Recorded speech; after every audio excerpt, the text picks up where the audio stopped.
Alright, so last हमने अपनी जो सेशन था उसमें हमने इंट्रोडक्शन और एडवर्टाइजिंग फनल और बायर पर्सपेक्टिव जो है वो सॉर्ट ऑफ डिस्कस किया था ब्रीफली, ताकि एक फाउंडेशन हमारी जो है वो डेवलप हो जाए। अब उसके बाद जो फर्स्ट टास्क एक पीपीसी मैनेजर के एंड पे आता है, वो ये आता है कि उसको लेट्स से के एक अकाउंट मिला है और उसकी अकाउंट की प्रॉफिटेबिलिटी पे उसको काम करना है, या सॉर्ट ऑफ उसकी सेल्स के ऊपर काम करना है, या उसकी ऑप्टिमाइजेशन के ऊपर काम करना है।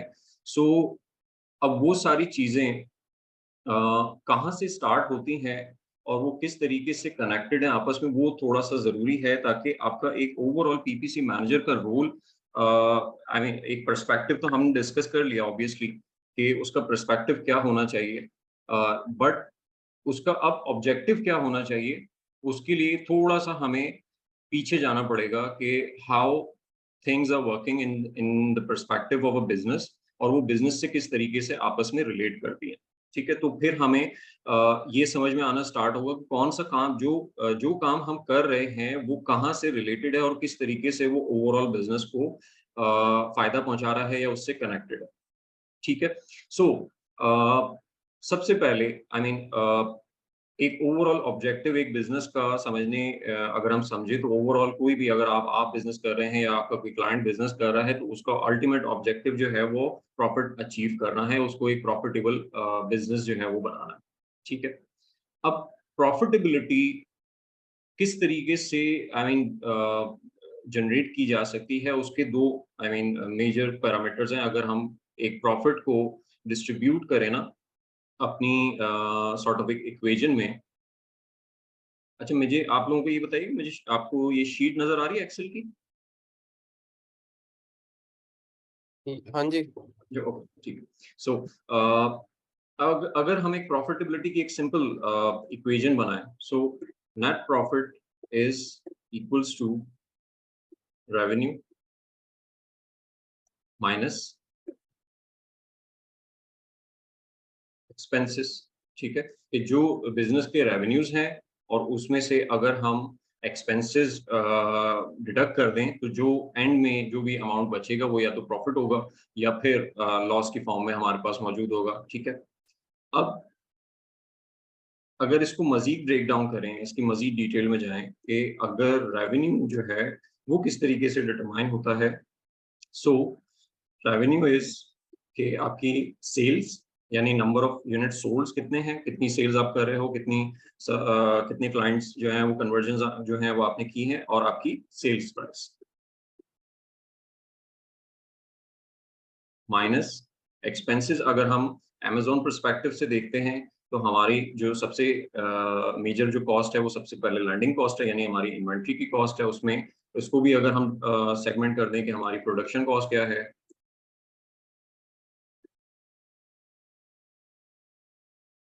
ठीक है? इसमें प्लस हमारे पास शिपिंग कॉस्ट आ जाती है, प्लस हमारे पास स्टोरेज या वेयर हाउसिंग कॉस्ट आ जाती है। ठीक है? सो मैं मेजर मेजर कॉस्ट यहाँ पे ले रहा हूँ, और उसके अलावा हमारी एडवर्टाइजमेंट कॉस्ट जो है या पीपीसी स्पेंड जो है वो यहाँ पर आ जाता है। ठीक है? सो ये हमारा एक ओवरऑल इक्वेशन बन जाता है कि अगर हमने प्रॉफिटेबिलिटी के ऊपर काम करना है, सो इन्हीं फैक्टर्स को सामने रख के हमें चीज़ों को फिगर आउट करना होगा और उनमें मौजूद इश्यूज को रिजॉल्व करना होगा। ठीक है? सो अब आ जाते हैं यहाँ इस पर्टिकुलर स्लाइड के ऊपर कि हमारे पास नेट प्रॉफिटेबिलिटी इंक्रीज करने के दो तरीके हैं। एक तो है कि हम रेवेन्यू को मैक्सिमाइज करने के ऊपर काम करें। रेवेन्यू मैक्सिमाइजेशन का एलिमेंट जो है वो क्या है कि हम या तो अपनी रैंकिंग के ऊपर काम करें कि यानी नंबर ऑफ यूनिट्स, हमारी सेल जो है वो इंक्रीज करनी चाहिए। जैसे कि हमने यहाँ पे चेकआउट किया कि हमारी रेवेन्यू जो है वो डिपेंडेंट है दो एलिमेंट के ऊपर, एक सेल्स के ऊपर, एक सेल्स प्राइस के ऊपर। ठीक है? सो या तो हम सेल्स को इंक्रीज करें, सेल्स को और अपनी नंबर ऑफ यूनिट जो हमारे सेल हो रहे हैं उनको इंक्रीज करें कि उसके उसके बल्क क्वांटिटी हमें अचीव हो जाए। दूसरा रेवेन्यू को इंक्रीज करने का तरीका ये है कि वो हम अपनी सेल्स प्राइस इंक्रीज करें, ठीक है, यानी प्राइस इंक्रीमेंट आ गया। तो ये दोनों फैक्टर्स जो हैं वो केटर करेंगे हमारी रेवेन्यू मैक्सिमाइजेशन साइड को। दूसरी तरफ जो एलिमेंट मौजूद है वो है कॉस्ट मिनिमाइजेशन का, यानी हम अपने खर्चों को, अपनी कॉस्ट को, अपने एक्सपेंसेस को कम करना स्टार्ट करें।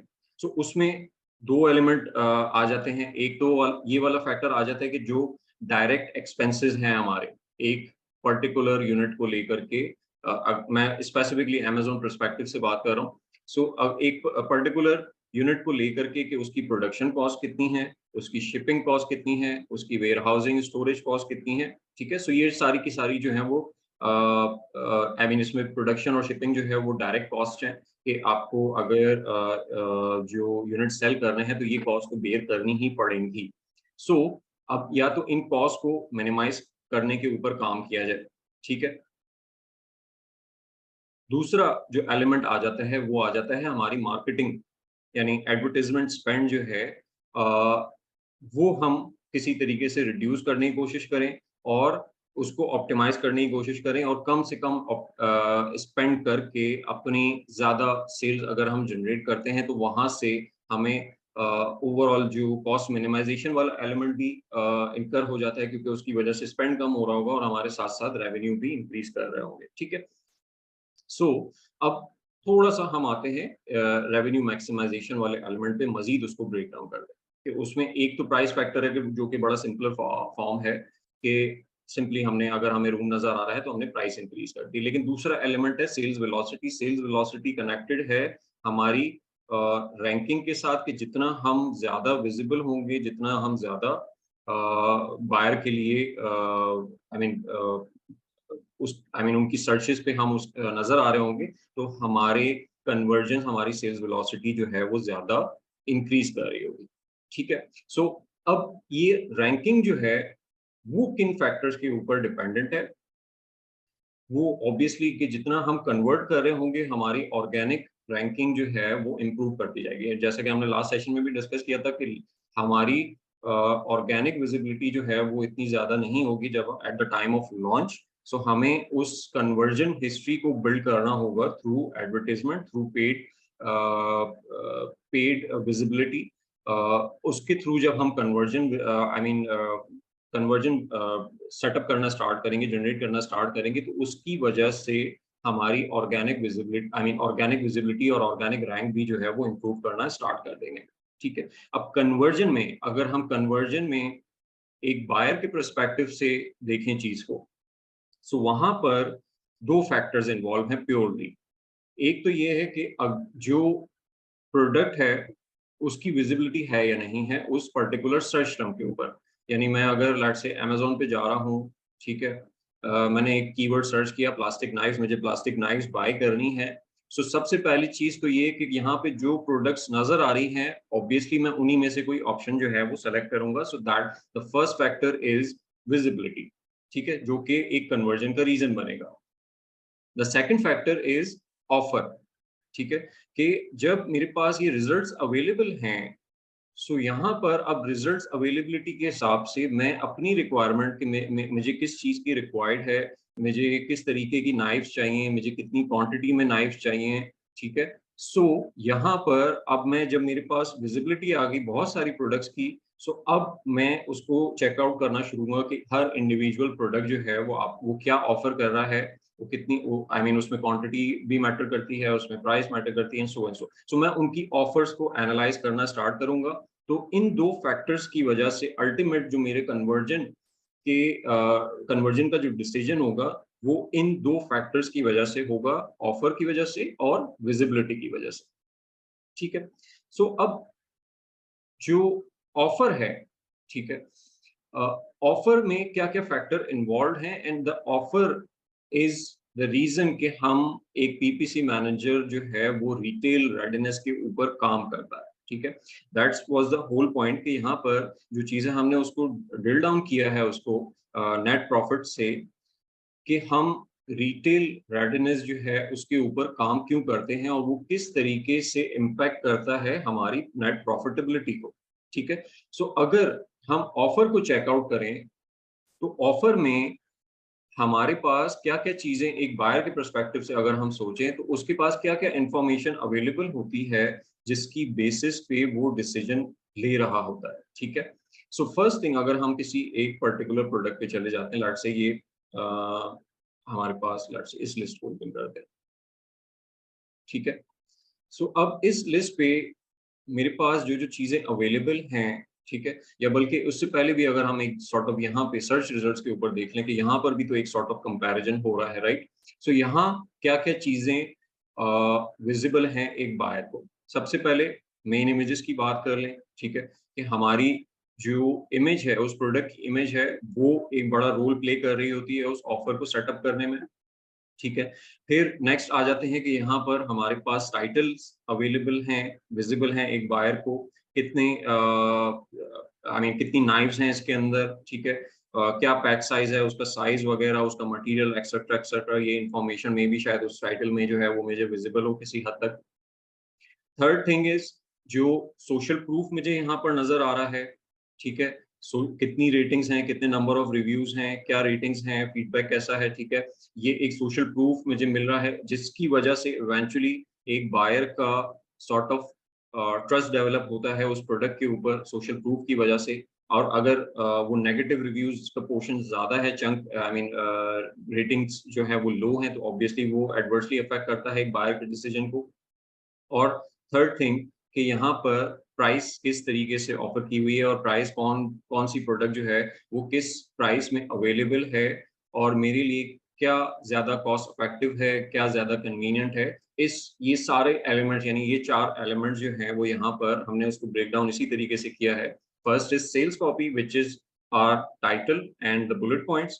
प्राइसिंग आ जाता है, ठीक है? ब्रांडिंग में हमारी जो इमेजेस हैं हमारे ईबीसी अगर हम डिटेल पेज की तरफ जाते हैं तो उसमें ईबीसी आ जाता है, वीडियोस आ जाती हैं and social proof is our number of reviews and ratings, ठीक है? कि हमारी रेटिंग्स क्या है और नंबर ऑफ रिव्यूज क्या है, मतलब वहाँ पे क्वांटिटी भी मैटर करती है कि एक तरफ यहाँ पर अगर हम देखें कि यहाँ पे 15 रिव्यूज हैं, 66 रिव्यू हैं, कंपैरेटिवली जो एक और सेलर है उसके 9000 ऑलमोस्ट कोई 10,000 रिव्यूज मौजूद है, तो उसकी वजह से उसकी बाइंग यानी जो बार्गेनिंग पावर है या बायर को कन्विंस करने की पावर है वो बहुत ज्यादा इंक्रीज कर जाती है। सो ये एक एलिमेंट बनता है जिसकी वजह से हम देख सकते हैं कि में आई मीन इसी वजह से उसे एक बेस्ट सेलर बैच भी मिला हुआ है और अगर हम इसका बीएसआर भी चेकआउट करें तो वो 839 के ये home health and house hold में 839 यूनिट्स 839 का बीएसआर है। दैट मीन्स कि इसकी सेल्स जो है वो अराउंड कोई मे बी आई मीन 250-300 के अराउंड जो है वो इसकी सेल्स हो सकती हैं मोस्ट प्रोबेबली क्योंकि ये यूएस मार्केट है तो एनीहाउ सो ये 4 फैक्टर्स जो हैं वो यहाँ पर हमारे लिए सॉर्ट ऑफ चेकआउट करने वाले और एलिमेंट बनते हैं, कंसिडरेबल एलिमेंट बनते हैं कि अगर मैंने अपनी रैंकिंग के ऊपर काम करना है, तो सबसे पहले तो मुझे अपनी ऑफर को चेकआउट करना है कि उसमें जो एलिमेंट्स मौजूद हैं, वो एलिमेंट्स मैं कैटर करूँ। ये वाला पार्ट इसको स्पेसिफिकली जो आपने टर्म सुनी है दैट इज़ रिटेल रेडीनेस कि हमने अपनी ऑफर को चेकआउट करना है, ठीक है? दूसरा एलिमेंट जो है वो हमारा विजिबिलिटी का है। अब विजिबिलिटी जो है वो आ जाती है हमारी ऑर्गेनिक भी और प्लस हमारी पेड विजिबिलिटी भी। सो वहाँ पर ऑर्गेनिक विजिबिलिटी के लिए या पेड विजिबिलिटी के लिए जो एलिमेंट्स एक प्रोडक्ट को विजिबल करने के लिए किसी पर्टिकुलर कीवर्ड के ऊपर या उस पर्टिकुलर निश में जितने भी कीवर्ड्स मौजूद हैं उनसे रिलेटेड एक विजिबिलिटी क्रिएट करने के लिए ज़रूरी ये है कि हमारा जो बैकएंड है किसी भी लिस्टिंग का, लेट्स से कि अगर हम किसी पर्टिकुलर प्रोडक्ट पे जाके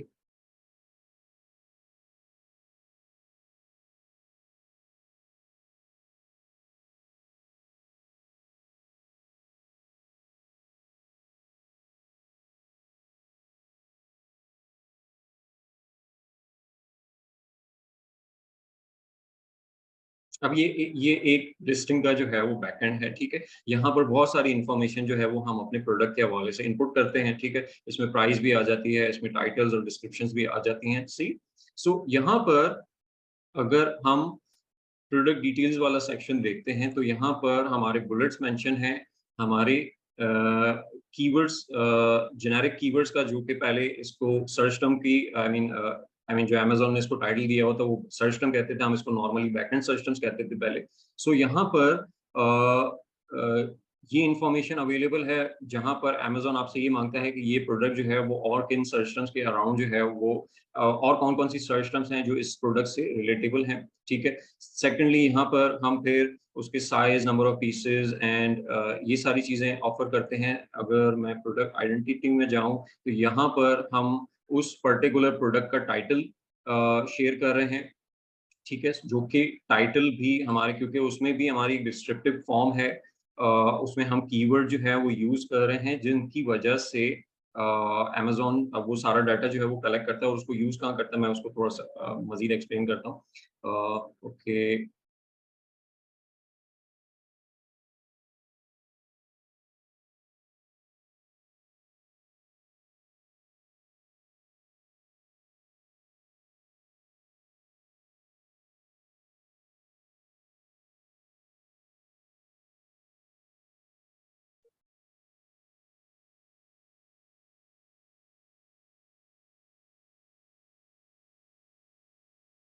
ठीक है, ये डायमेंशंस वगैरह आ गए। सो एनीहाउ, सो यहाँ पर जो इन्फॉर्मेशन हम पुट करते हैं ना जब अपनी प्रोडक्ट को लिस्ट करते हुए, ठीक है? ऑल्दो कि अभी हमने ना कोई कन्वर्जन हिस्ट्री बिल्ड की है, ना हमारे ऑर्डर कहीं पे सेल हुए हैं, अगर हम न्यू लॉन्च की अगर आप बात करते हैं तो।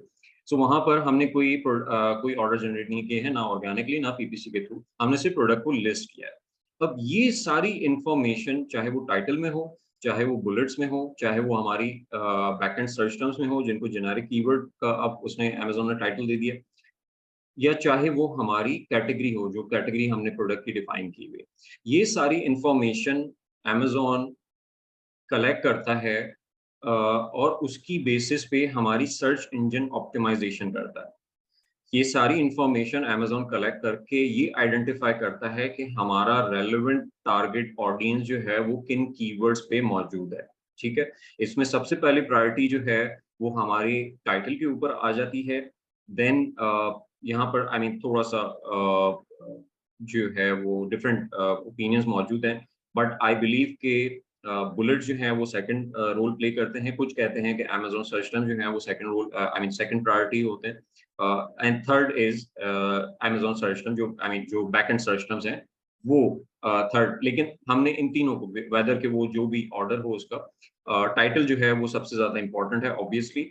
अ, उसके अलावा हमने इन तीनों को कैटर करना है और इन तीनों को प्रॉपर्ली रिसर्च करके, क्योंकि हमें पता है कि अमेज़न जितना भी डाटा कलेक्ट कर रहा है for SEO perspective, for search engine optimisation perspective, so हमने वो डाटा जो है वो यहाँ पर इनपुट करना है और ज़्यादा से ज़्यादा अपनी रेलेवेंसी जो है वो क्रिएट करने के लिए हमने इन चीज़ों को प्रॉपर्ली कैटर करना है। तो ये वाला पार्ट जो है जितना भी आई मीन लिस्टिंग ऑप्टिमाइज़ेशन वाला, वो सारा का सारा एसईओ में कवर अप हो जाता है। इवन मेरा अपना एक एक्सपीरियंस रहा है कि मेरी आई मीन एक प्रोडक्ट मेरे पास एक प्रोडक्ट आई थी जो कि आई मीन उसकी इन्वेंटरी जो है वो सॉर्ट ऑफ एक तरीके से लॉस में है। और उसमें पहले इश्यू ये था कि उसपे अमेज़न जो है वो कैटेगरी असाइन नहीं कर रहा था एंड अ, वहाँ पर सॉर्ट ऑफ बीएसआर जिसकी कैटेगरी असाइन ना होने की वज़ह से उसका जो सर्च रिज़ल्ट के ऊपर यानी उसके प्रोडक्ट पेज के ऊपर जो है वो उसका बीएसआर शो नहीं होता था। अच्छा, अब बीएसआर शो नहीं हो रहा और कैटेगरी असाइन नहीं है, उसको proper category browse node assign नहीं है, उसकी वज़ह से प्रॉब्लम ये था कि उसकी ऑर्गेनिक विज़िबिलिटी ही नहीं थी।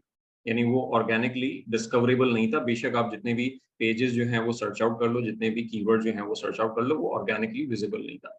सो खैर अब आई मीन बाय जो क्लाइंट है उसके पास जो है वो एक सर्टेन इन्वेंटरी जो थी उसकी मौजूद थी, और वो उसके ऊपर कोई आई मीन स्पेंड नहीं करना चाह रहा था क्योंकि ऑलरेडी उसे पता है कि ये प्रोडक्ट जो है वो लॉस में है। सो वो ऑर्गेनिकली ही अ, उसको हम सेल करना चाह रहे थे कि किसी तरीके से हम इसको फिगर आउट कर लें कि without paying any more amount हम इसको सेल कर लें।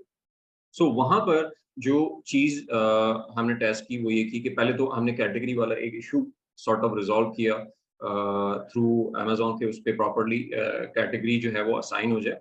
The second thing I did कि वहां पर हमने सिर्फ एसईओ के ऊपर काम किया।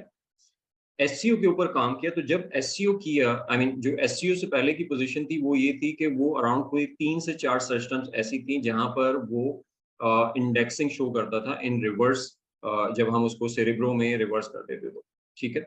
लेकिन एसईओ के बाद वहां पर एक डिसेंट नंबर ऑफ कीवर्ड्स पर उसकी विजिबिलिटी जो है वो जस्ट सिर्फ एसईओ और कीवर्ड्स को ऑप्टिमाइज करने की वजह से वहां पर उसकी विजिबिलिटी जो है वो क्रिएट होना स्टार्ट हो गई,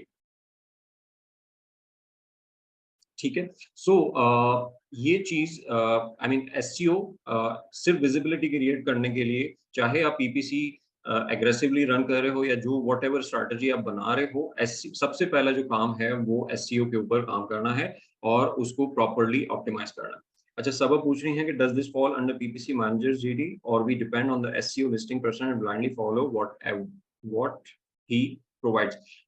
देखिए सब, क्योंकि ये डायरेक्टली हमारी परफॉर्मेंस को या बीइंग अ पीपीसी मैनेजर हमारी परफॉर्मेंस को हिट करता है और उससे लिंक्ड है, so we have to make sure कि जो भी एलिमेंट्स विजिबिलिटी से रिलेटेड एंड ऑफर से रिलेटेड जो भी एलिमेंट्स इन्वॉल्व हैं, अगर हम विजिबिलिटी की बात करें तो उसमें एसईओ आ जाता है जो कि एक कंटेंट राइटर हैंडल कर रहा होता है, और अगर हम ऑफर की बात करें तो वहां पर ब्रांडिंग वाला जो एलिमेंट है और प्राइसिंग वाला जो एलिमेंट है वो या तो जो ब्रांडिंग वाला एलिमेंट है वो ज़ाहिर है कोई फोटोग्राफर कोई डिजाइनर जो है वो हैंडल कर रहा होगा, और जो प्राइसिंग वाला एलिमेंट है वो या सेलर खुद हैंडल कर रहा होगा या तो फिर अगर आप खुद सोर्सिंग कर रहे हो तो वो एक डिफरेंट मैटर है। सो अब ये out, I mean third parties उस वहां पर इन्वॉल्व हैं और वो ऑब्वियसली, आई मीन हम वो काम जो है वो खुद नहीं कर सकते, ठीक है। लेकिन यहाँ पर दो चीजें जो है ना वो डिफ्रेंशिएट करने की जरूरत है कि कंटेंट राइटर का जो काम है that is to write a sales copy, ठीक है। अब सेल्स कॉपी और एसईओ जो है वो दो डिफरेंट चीजें हैं, इसको आई मीन इसको डिफरेंशिएट करने की जरूरत है क्योंकि हम नॉर्मली इसको कंबाइन कर देते हैं और उसको एक ही चीज समझते हैं कि कीवर्ड ऑप्टिमाइजेशन भी कंटेंट राइटर का काम है। नहीं, कंटेंट राइटर का काम वो नहीं है। कंटेंट राइटर का काम ये है कि उसने हमारी प्रोडक्ट से रिलेटेड एक सेल्स कॉपी लिख के देनी है जो कि अट्रैक्टिव हो, जो कि बायर के पेन पॉइंट्स को एड्रेस करती हो और जो कि बायर, आई मीन बायर को हेल्प करे, आई मीन हमारी कन्वर्जेंस में हेल्प करे, ठीक है। उसको ऑप्टिमाइज करना विद विद एसईओ पर्सपेक्टिव, वो एज अ पीपीसी मैनेजर हमारा रोल वहां पर बहुत इंपॉर्टेंट है। अब या तो हम कीवर्ड जो हैं वो कंटेंट राइटर को दे दें कि वो अपनी सेल्स कॉपी में ये वर्ड जो हैं, कौन सा कीवर्ड जो है उसने टाइटल में यूज करना है, कौन से वर्ड जो हैं वो उसने बुलेट्स में यूज कर रहे हैं, ये काम हम कर सकते हैं। लेकिन अगर वो नहीं हमने किया इनिशियली और हमारे पास कंटेंट आ गया है तो फिर उस कंटेंट को, उस सेल्स कॉपी को एसईओ पर्सपेक्टिव से ऑप्टिमाइज करना, वो फिर हमारा job as a PPC manager बन जाता है।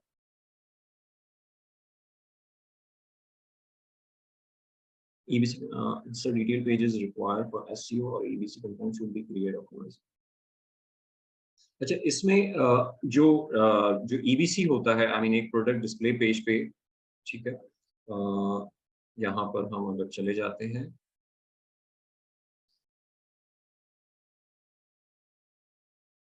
सो अभी यहाँ पर ईबीसी शो हो रहा है, ठीक है। या अदरवाइज अगर हम ईबीसी अपलोड नहीं करते तो हमारे पास यहाँ पर प्रोडक्ट डिस्क्रिप्शन का सेक्शन जो है वो मौजूद होता है जो कि हम यहाँ पर देख रहे हैं, ठीक है। अगर हम ईबीसी अपलोड नहीं करते तो ऑब्वियसली ये वाला पार्ट जो है वो हमारे प्रोडक्ट डिस्प्ले पेज पे नजर आ रहा होता है इस पर्टिकुलर एरिया में जहां पर ईबीसी हमें नजर आ रहा है, ठीक है। सो इसकी जो वेटेज है ना वो बहुत ज्यादा नहीं होती एसईओ पर्सपेक्टिव से। ईबीसी की तो बिल्कुल भी नहीं होती क्योंकि उस पे जो टैक्स या कंटेंट जो है वो हम अपलोड करते हैं वो एसईओ पर्सपेक्टिव से कंसिडर नहीं करता है अमेजोन या उसका एल्गोरिथम। जो डिस्क्रिप्शन है उसमें किसी हद तक जो है उसका इम्पैक्ट आ सकता है, लेकिन जो वेटेज है स्टिल वो टाइटल और बुलेट्स की और बैकएंड सर्च टर्म्स की ज्यादा है। और दूसरा ये कि डिस्क्रिप्शन को यूज करना और ईबीसी को यूज करना, तो उसमें ईबीसी जो है वो ज्यादा बेहतर है क्योंकि अगर हम मोबाइल पर्सपेक्टिव से देखें कि मोबाइल डिवाइसेस जिस तरीके, आई मीन वहां पर जिस तरीके से हमारा प्रोडक्ट डिस्प्ले पे शो होता है सो वहाँ पे ईबीसी जो है वो कुछ अट्रैक्शन बिल्ड करता है टुवर्ड्स आवर प्रोडक्ट, और उस पे अगर हम एक अच्छा ईबीसी अपलोड करते हैं तो वो हमें हेल्प कर सकता है फॉर कन्वर्जन। तो यहाँ पर डिस्क्रिप्शन और ईबीसी में एसईओ पर्सपेक्टिव से बहुत ज्यादा इन्वॉल्वमेंट नहीं है, लेकिन ईबीसी जो है वो हमारी ऑफर को ज्यादा बेहतर बनाता है। सो हमें ईबीसी की तरफ ज्यादा फोकस करना चाहिए। ठीक हो गया। अच्छा, सेकंड विजिबिलिटी का जो पार्ट आ जाता है वो आ जाता है यहाँ पर एड कवरेज के ऊपर, कि हमारी जो हम कितने कीवर्ड्स के ऊपर, किन कीवर्ड्स के अराउंड जो है वो अपनी एड प्लेसमेंट्स कर रहे हैं, किन पोजीशंस के ऊपर कर रहे हैं। ठीक है, सो वो उसमें एड कवरेज के एक तो पहला चीज ये है कि हमने किन कीवर्ड्स को लूप में लिया है, अपनी कैंपेन्स में टारगेट करना किया है, किन एसेंस को किया है, किन कैटेगरीज को किया है। सो वो एक सॉर्ट ऑफ कवरेज है कि जहाँ जो जिस पर्टिकुलर एरिया में हम अपनी प्रोडक्ट को विजिबल कर रहे हैं। फिर सेकंड फैक्टर इज कि उस कवरेज की विजिबिलिटी क्या है, यानी प्लेसमेंट्स के ऊपर काम करना। सो उनकी प्लेसमेंट भी मैटर करती है कि वो इनफ विजिबल हैं, वो ऐसी प्लेसमेंट्स ऑक्यूपाई की हुई हैं उन्होंने जहां पर विजिबिलिटी जो है वो हम मेक श्योर कर सकें। And the fourth thing is the ad quality. अच्छा, एड क्वालिटी में जो चीजें हमारी आ जाती हैं वो ये आ जाती हैं कि हमारी जो डिस्प्ले की सॉर्ट ऑफ, अगर हम स्पॉन्सर्ड डिस्प्ले के एड्स देखें, अगर मुझे यहाँ पर नजर आ रहे हो ये लेट्स से कि ये स्पॉन्सर्ड डिस्प्ले की प्लेसमेंट्स है। ठीक है, ये स्पॉन्सर्ड डिस्प्ले की प्लेसमेंट्स हैं। सो और इसके अलावा एक तो ये प्लेसमेंट आप नोटिस कर लें, दूसरा जो हमारे पास प्लेसमेंट्स अवेलेबल होती हैं जो कि अट्रैक्टिव है वो ये प्लेसमेंट्स है, स्पॉन्सर्ड ब्रांड की प्लेसमेंट्स है। ठीक है, जो हेडलाइन एड्स हैं, जो कि अच्छा यहाँ पर Amazon हमें ऑप्शन देता है, क्योंकि स्पॉन्सर्ड प्रोडक्ट के अगर हम एड्स देखें यहाँ पर। ठीक है, अच्छा यहाँ पर अगेन वही मसला आ रहा है कि टॉप ऑफ द सर्च पे कुछ शो नहीं हो रहा। ओके, मैं इसको रीचेक करता हूँ, फिर हमें इनकॉग्निटो पे जाना पड़ेगा।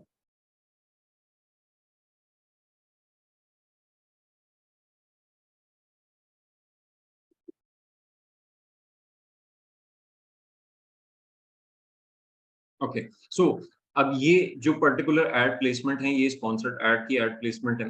अब यहाँ पर जो चीज Amazon शोकेस करता है दैट इज ओनली कि हमारी मेन इमेज जो भी है या जितनी भी अच्छी है वो यहाँ पर शो हो जाएगी। सॉरी। सो लेकिन जो स्पॉन्सर्ड ब्रांड के एड्स हैं और जो हमने चेकआउट किए यहाँ पर स्पॉन्सर्ड डिस्प्ले के एड्स,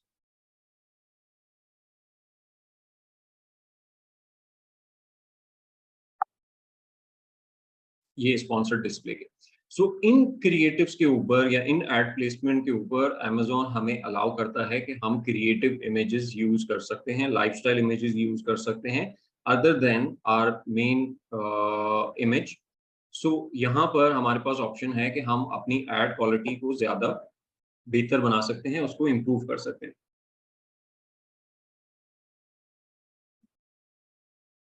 मुझे एक मिनट दीजिएगा प्लीज।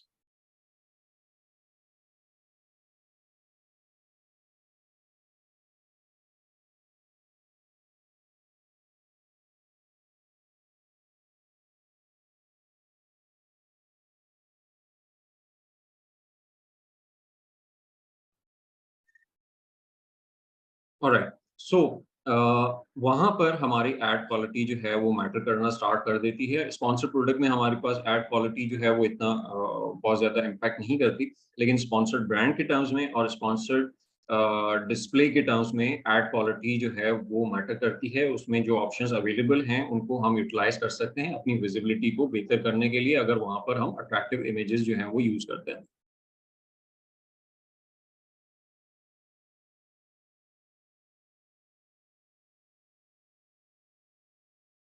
अच्छा, सलमान नसीर कह रहे हैं कि sir there are two template for EBC, which one we should use for SEO perspective. देखिए, ईबीसी का कोई भी, मैंने जैसे कहा कि ईबीसी की एससीओ पर्सपेक्टिव से कोई इन्वॉल्वमेंट नहीं है, क्योंकि वो एससीओ में अपना रोल प्ले नहीं कर रहा होता।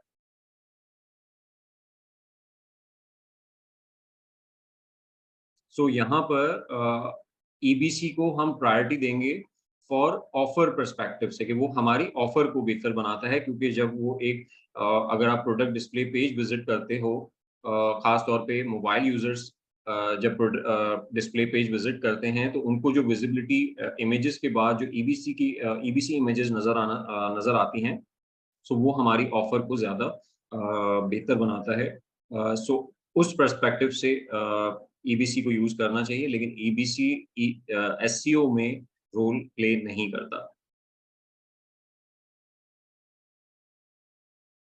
ठीक हो गया। सो अब यहाँ पर रिटेल रेडीनेस के आई मीन हमने सॉर्ट ऑफ ऑफर को कंसिडर किया है, जो कि सबसे पहला ऑब्वियसली जो सबसे पहला हमने काम करना होता है एज अ पीपीसी मैनेजर। अगर हमारे पास एक लिस्ट आई है तो हम ऑब्वियसली सबसे पहला जो टास्क परफॉर्म करते हैं वो रिटेल रेडीनेस का है। सो उस रिटेल रेडीनेस को और इन 4 एलिमेंट्स को सामने रखते हुए जो कि हमने डिस्कस किए हैं यहाँ पर, मैंने आई मीन एक फॉर्मेट या एक सॉर्ट ऑफ स्कोर कार्ड जो है वो बनाया है, ठीक है। और I mean I call it competition score card, ठीक है। और इसको हमने यहाँ पर 4 हिस्सों में इसकी सेगमेंटेशन की है, और इसको हम थोड़ा सा समझ लेते हैं कि ये किस तरीके से वर्क कर रहा है और ये हमें कहाँ पर किस तरीके से हेल्प आउट कर सकता है, ठीक है। अच्छा, अब सबसे पहले यहाँ पर हमारे, अच्छा इससे पहले किसी कोई सवाल तो नहीं, कोई कंफ्यूजन तो नहीं है?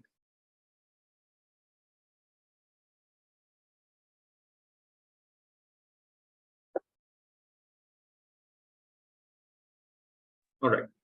हेलो सर, आवाज़ आ रही? जी सलमान। ये आपसे क्वेश्चन था कि जिस तरह आप रिटेल रेडीनेस का बता रहे हैं हम्म कि हम सबसे पहले जो है जैसे ही हमारे पास कोई क्लाइंट आए या अपनी लॉन्च हो या जो भी, हम उस पर रिटेल रेडीनेस पे काम करते हैं। तो फॉर एग्जांपल हमारे पास अगर क्लाइंट आए, उसकी लॉन्च में हमने पीपीसी पे वर्किंग स्टार्ट करनी है, उससे पहले हम सारी उसकी रिटेल रेडीनेस चेक करेंगे और उसकी इमेजेस वगैरह ठीक नहीं है या सेल कॉपी उसकी ठीक नहीं है या इस तरह के सारे इश्यूज हैं, तो हम्म हम उसको क्या बोलेंगे कि पहले आप ये सारा कुछ अपना ठीक करके आओ, फिर हम नेक्स्ट जो है वो अपना पीपीसी पे वर्किंग स्टार्ट करेंगे। और उसके पास अगर बजट ना हो या हम उसको फिर छोड़ दें, या क्या करें इस केस में हम्म अगर वो नहीं एग्री होता इन चीज़ों पे? हम्म। अच्छा, उसमें 2 चीजें हैं, ठीक है। एक तो ये है कि अगर तो आपकी आई मीन रिटेल रेडीनेस सही नहीं है और क्लाइंट जो है वो उसके ऊपर एग्री नहीं कर रहा, या उसके पास बजट नहीं है, उसकी लिमिटेशंस है, सो वहाँ ज़रूरी ये है कि उसकी राइट एक्सपेक्टेशन सेट करना।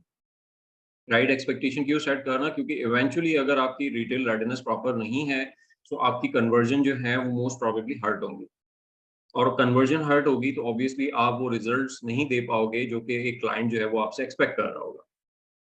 सो वहाँ पर एक्सपेक्टेशंस का सेट करना वो इम्पोर्टेंट है। अगर तो आप एक्सपेक्टेशन राइट सेट कर देते हो कि आपकी इमेजेस में मसला है या आपके कंटेंट में मसला है या लेट्स से आपकी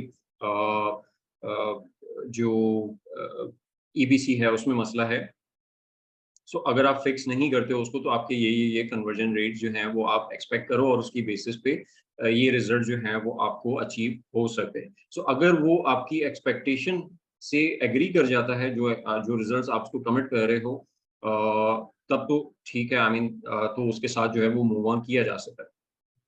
लेकिन अगर उसकी एक्सपेक्टेशंस ज़्यादा हैं और आपको नज़र आ रहा है कि वो एक्सपेक्टेशन जो है वो मीट नहीं हो सकती, सो फिर आई बिलीव कि वहाँ पर उस क्लाइंट को इग्नोर करना लॉन्ग टर्म पर्सपेक्टिव से अच्छा होगा, बेहतर होगा, क्योंकि वो इन द एंड जो है वो बैकफायर करेगा, आप वो रिजल्ट जो है वो उसको प्रोवाइड नहीं कर सकोगे। सही, ठीक है sir. Thank you.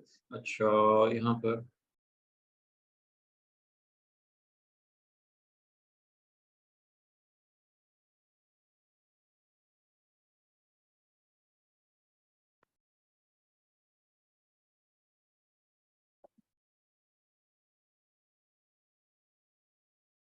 If you अच्छा अहमद कह रहे हैं कि if you include keywords for the images of EBC they will be index, ठीक है। आई डोंट नो, जो मेरी आई मीन अंडरस्टैंडिंग है वो वहाँ पे उस पर उसका कोई खास इम्पैक्ट जो है वो नहीं नज़र आया मुझे ईबीसी को लेकर के, क्योंकि मैंने आई मीन ये चीज़ें ट्राई की हैं। ज़्यादातर जो रेलेवेंसी इंडेक्सिंग जो बिल्ड आई मीन बिल्ड होती है वो मुझे उसका इम्पैक्ट जो नजर आया वो टाइटल के थ्रू और सर्च टर्म्स के थ्रू ज्यादा इम्पैक्ट जो है वो उसका नजर आया है कि वो ऑर्गेनिकली चेंज होना स्टार्ट हो जाते हैं। आई मीन इंडेक्सिंग और डिस्कवरेबिलिटी जो है वो उसकी इंप्रूव होना स्टार्ट हो जाती है। ऑलराइट, सो हम कंपटीशन स्कोर कार्ड की बात कर रहे थे। तो कंपटीशन स्कोर कार्ड में जो इस पर्टिकुलर कंपटीशन स्कोर कार्ड का आई मीन इसका रीजन पर्पस क्या है, वो ये है कि हमारी ऑफर की बेसिस पे कन्वर्जन, जो हमने यहाँ पे चीज आई मीन डिस्कस की थी कि हमारी कन्वर्जन जो है वो डिपेंड करती है ऑफर इनटू विजिबिलिटी पे। ठीक है, सो इस पर्टिकुलर कंपटीशन स्कोर कार्ड की बेसिस पे हम अपनी ऑफर को एनालाइज करेंगे एंड ऑफर एनालिसिस की बेसिस पे हम ये डिटरमाइन करेंगे कि हमारे इन टर्म्स ऑफ कंपटीशन क्या चांसेस हैं कि हमें क्या कन्वर्जन रेट एक्सपेक्ट करना चाहिए या हम क्या कन्वर्जन रेट अचीव कर सकते हैं। ठीक है, सेकेंडली हमने यहाँ पर अब वो ऑफर जो है उसको ब्रेक डाउन किया है हमने यहाँ पर। ऑफर में सबसे पहला एलिमेंट आ गया सेल्स कॉपी का, देन प्राइस का, देन ब्रांडिंग है एंड देन सोशल प्रूफ है। ठीक है, अब यहाँ पर ये चार एलिमेंट्स तो हैं एक ऑफर को कंसिडर करने के लिए, लेकिन अगर आप एक बायर के पर्सपेक्टिव से देखोगे या उसके आई मीन उस निश को समझने की कोशिश करोगे जिस पर्टिकुलर निश में वो प्रोडक्ट लिस्टेड है, सो यहाँ पर ये जो ऐसा नहीं होगा कि सेल्स कॉपी जो है उसकी वेटेज जो है वो 25% है, प्राइस की 25% है, ब्रांडिंग की और सोशल प्रूफ की 25% है। ऐसा नहीं होगा। किसी निश में प्राइस जो है उसकी ज्यादा वेटेज होगी, किसी निश में ब्रांड की अपनी वैल्यू वो ज्यादा वेटेज करता होगा, किसी निश में सोशल प्रूफ जो है वो एक इम्पॉर्टेंट रोल प्ले कर रहा होगा। ठीक है, और लास्टली जो आपकी सेल्स कॉपी जो है वो वहां पर आई मीन कोई कुछ निशेस हो सकती है मे बी कि जहां पर सेल्स कॉपी, लेकिन sales copy overall I believe के I mean in terms of convincing a buyer वो बहुत ज्यादा रोल इतना ज्यादा रोल प्ले नहीं करी होगी। अगर हम बाकी तीनों के मुकाबले में उसको कंपेयर करेंगे तो I would always keep sales copy at the last. उससे पहले pricing, branding and social proof जो है, ये तीन जो है वो वहां पर मैटर करते हैं। अच्छा, प्राइस जो है वो कहाँ पर वेटेज जो है वो ज्यादा ले रही होगी। ठीक है, लेट्स से कि आप किसी डिस्पोजेबल, लेट्स से कि जो जो पर्टिकुलर प्रोडक्ट हम देख रहे हैं, ठीक है, अब ये प्रोडक्ट जो है वो सॉर्ट ऑफ डिस्पोजेबल है। आई मीन ये डिस्पोजेबल कटलरी है और इसमें यहाँ पे आपको डिस्पोजेबल का वर्ड जगह जगह पे नजर आ रहा है। ठीक है, सो जब एक अगर आप इस चीज को देखें, जब आप भी लेट्स से कि आप पिकनिक पे जा रहे हो, आपने जाते हुए कोई disposable plates, disposable cups buy कर रहे हैं, सो यू वुड प्रेफर कि जो जितना सस्ता मिल जाए उतना ज्यादा बेहतर है। ठीक है, सो वहां पर आपकी वेटेज जो है या आपके डिसीजन मेकिंग जो है वो कन्वर्जन के चांसेस जो है वो प्राइस फैक्टर सबसे ज्यादा मैटर कर रहा होगा। आप ब्रांड नहीं पूछोगे उससे, आप उसका सोशल प्रूफ जो है वो नहीं पूछोगे,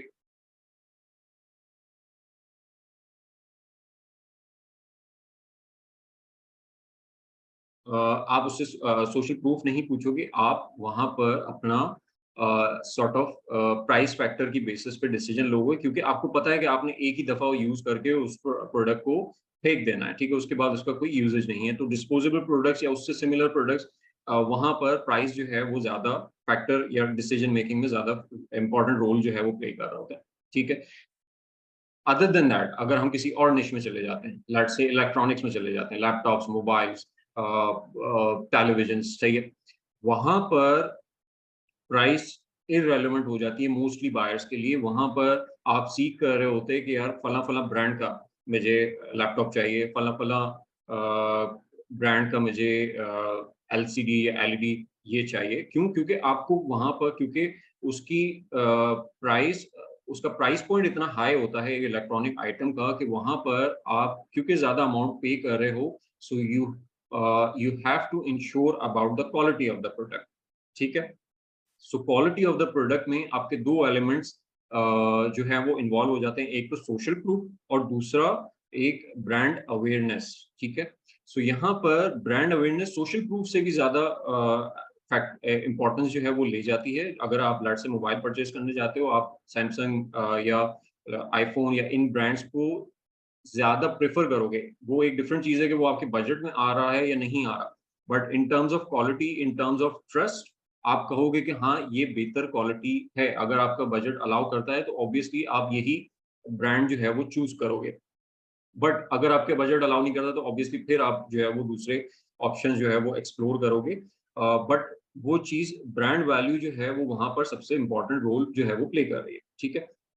इसी तरीके से कोई प्रोडक्ट्स ऐसी हैं जहां पर ये डिस्पोजेबल वाला फैक्टर भी नहीं है, जहां पर ब्रांड की पावर वाला या क्वालिटी वाला फैक्टर भी नहीं है कि आपको ट्रस्ट हो उस ब्रांड के ऊपर, ठीक है।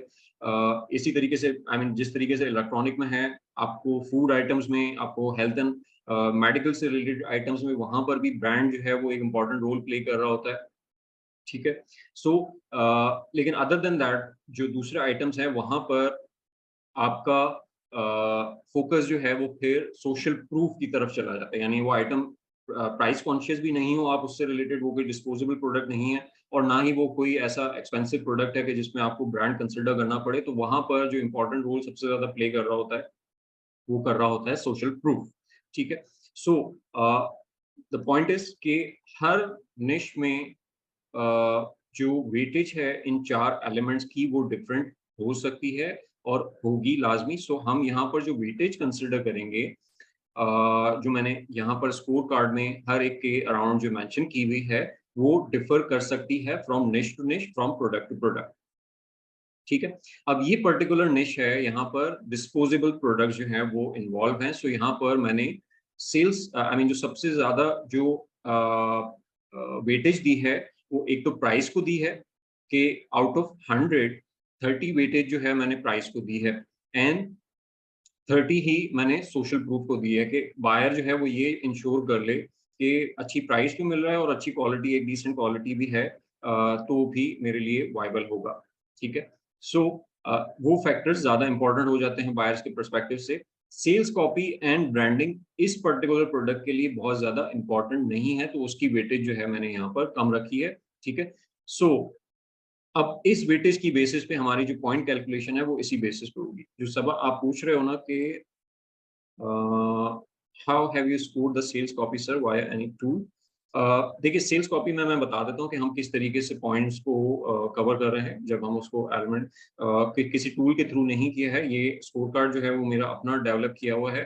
सो उसको मैं एक्सप्लेन कर देता हूँ कि ये किस तरीके से वर्क करता है।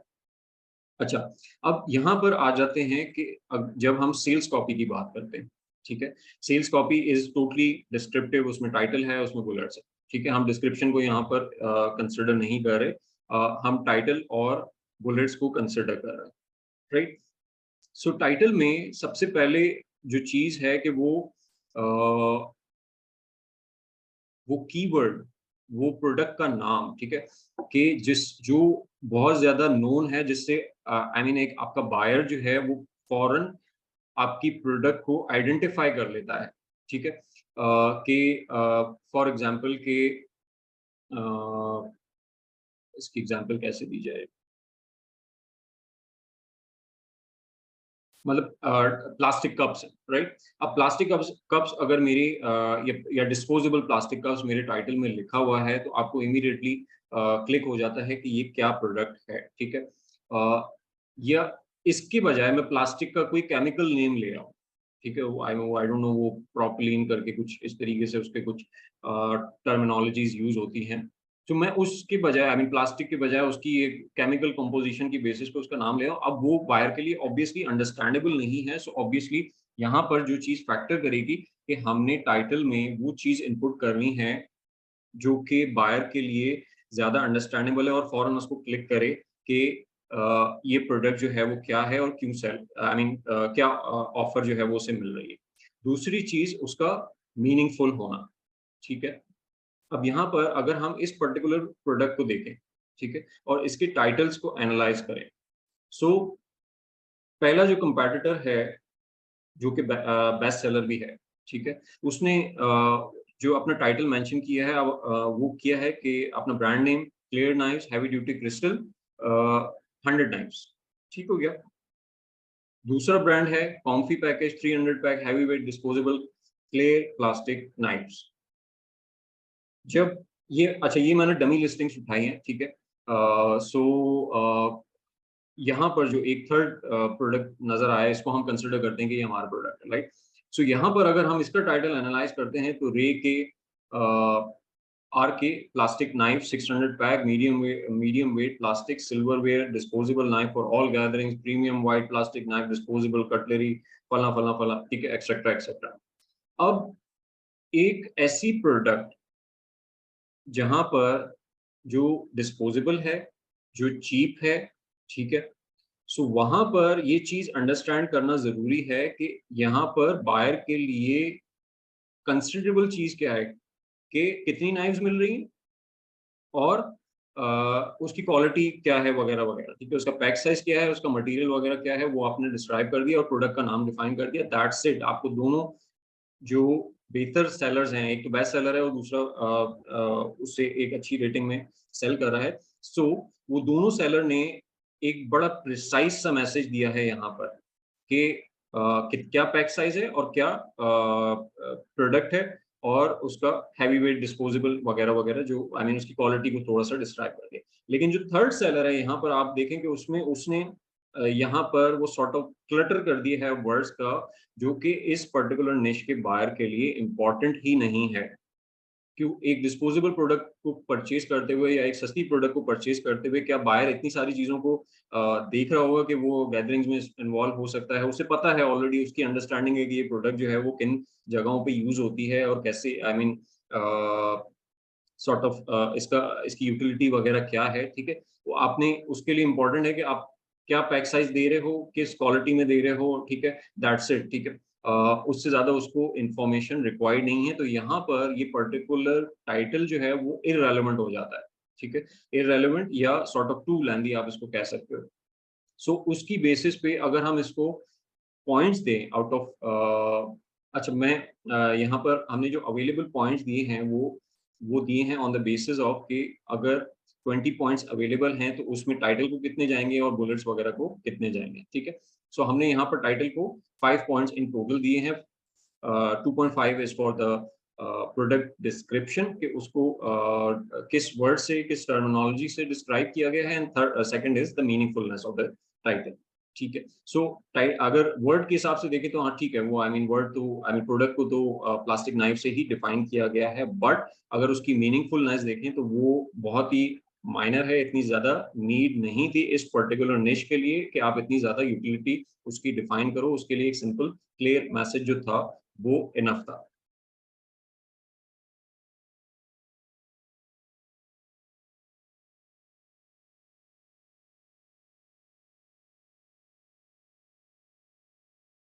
डायमेंशंस, सलमान आप क्या कहना चाह रहे हो, मुझे समझ नहीं आया। सर आपने टाइटल में कहा है ना कि हमें जो है वो एक तो पैक साइज को मेंशन करना चाहिए, सेकंड नंबर पे उसका जो है वो प्राइस, तो उसके साथ डायमेंशंस इंपॉर्टेंट नहीं होंगी? नहीं नहीं, टाइटल में तो प्राइस नहीं आती ना। नहीं नहीं सॉरी, वैसे मतलब टाइटल के अंदर डायमेंशंस या उसका साइज बायर के लिए वो भी तो इम्पोर्टेंट होगा कि ये इस प्रोडक्ट का साइज क्या है, इसकी लेंथ या डायमीटर क्या है। वो आई मीन वो डिपेंड करता है उस पर्टिकुलर प्रोडक्ट के ऊपर, यानी वो निश, आप किस निश में डील कर रहे हो। अब नाइफ्स का जो साइज है वो, अगर आप कटलरी लेने जाते हो, ठीक है, तो आपको नॉर्मली एक ही साइजेस की मिलती हैं, उसमें कोई बहुत ज्यादा डिफरेंशिएट नहीं होगा। आप डिस्पोजेबल कप्स लेने जाते हो, आपको एक ही तरह के साइज मिलेगा उसमें। सो वो चीज आई मीन वो बायर इतना वेल नोन है उस प्रोडक्ट के हवाले से, तो वहां पर डायमेंशंस जो है वो मैटर नहीं करती अगर हम इस पर्टिकुलर प्रोडक्ट को कंसिडर करें। हाँ, जहां पर मेंशन करती हैं या जहां पर मैटर करती हैं वो ऑब्वियसली वहां पर उसको उन चीज़ों को मेंशन भी किया जा सकता है। अगर मटेरियल मैटर करता है तो हम उसको मेंशन करेंगे, अगर हम जो उसकी डायमेंशंस है वो मैटर करता है वो हम उसको मेंशन करेंगे, अगर कलर मैटर करता है तो वो हम उसको मेंशन करेंगे, सो साइज मैटर करता है तो वो हम उसको मैटर आई मीन मेंशन करेंगे। सो जो चीज़ मैटर नहीं करती है देन उसको हम सॉर्ट ऑफ नहीं करेंगे या करने की जरूरत नहीं है, सही। ठीक है। और सर आपने इसमें जो है रिटेल रेडीनेस तो एक जो है वो आपकी मतलब वेबसाइट पे है ना सारा, लेकिन बैक एंड पे अगर आपकी क्वालिटी जो है, आप प्रोडक्ट की क्वालिटी को क्या वेटेज देंगे। फॉर एग्जांपल अगर आप ऐसी प्रोडक्ट में जा रहे हैं डिस्पोजेबल टाइप वाली प्रोडक्ट में, वहाँ पे आपकी सेल कॉपी, रिटेल रेडीनेस, ये सारी चीज़ें जो हैं वो बहुत ज़्यादा परफेक्ट हैं ओवरऑल आपके जितने भी कंपेटिटर हैं वहाँ पे उनके मुकाबले में। लेकिन अगर क्वालिटी के साथ थोड़ा बहुत कंप्रोमाइज़ कर लिया जाए या ना किया जाए, उस केस में बायर आपकी जो है वो उस टाइम पे तो वो, क्योंकि फिजिकली आपकी प्रोडक्ट को चेक करके तो नहीं बाय करेगा, वो तो चेक करेगा इसकी इमेजेस कितनी अच्छी हैं, इसकी वो सारा कुछ रिटेल रेडीनेस कितनी अच्छी है, प्राइस कितनी अच्छी है। लेकिन जब उसके पास प्रोडक्ट जाएगी, उससे भी कोई इशू आ सकते हैं आपके सोशल प्रूफ के ऊपर या कुछ इस तरह।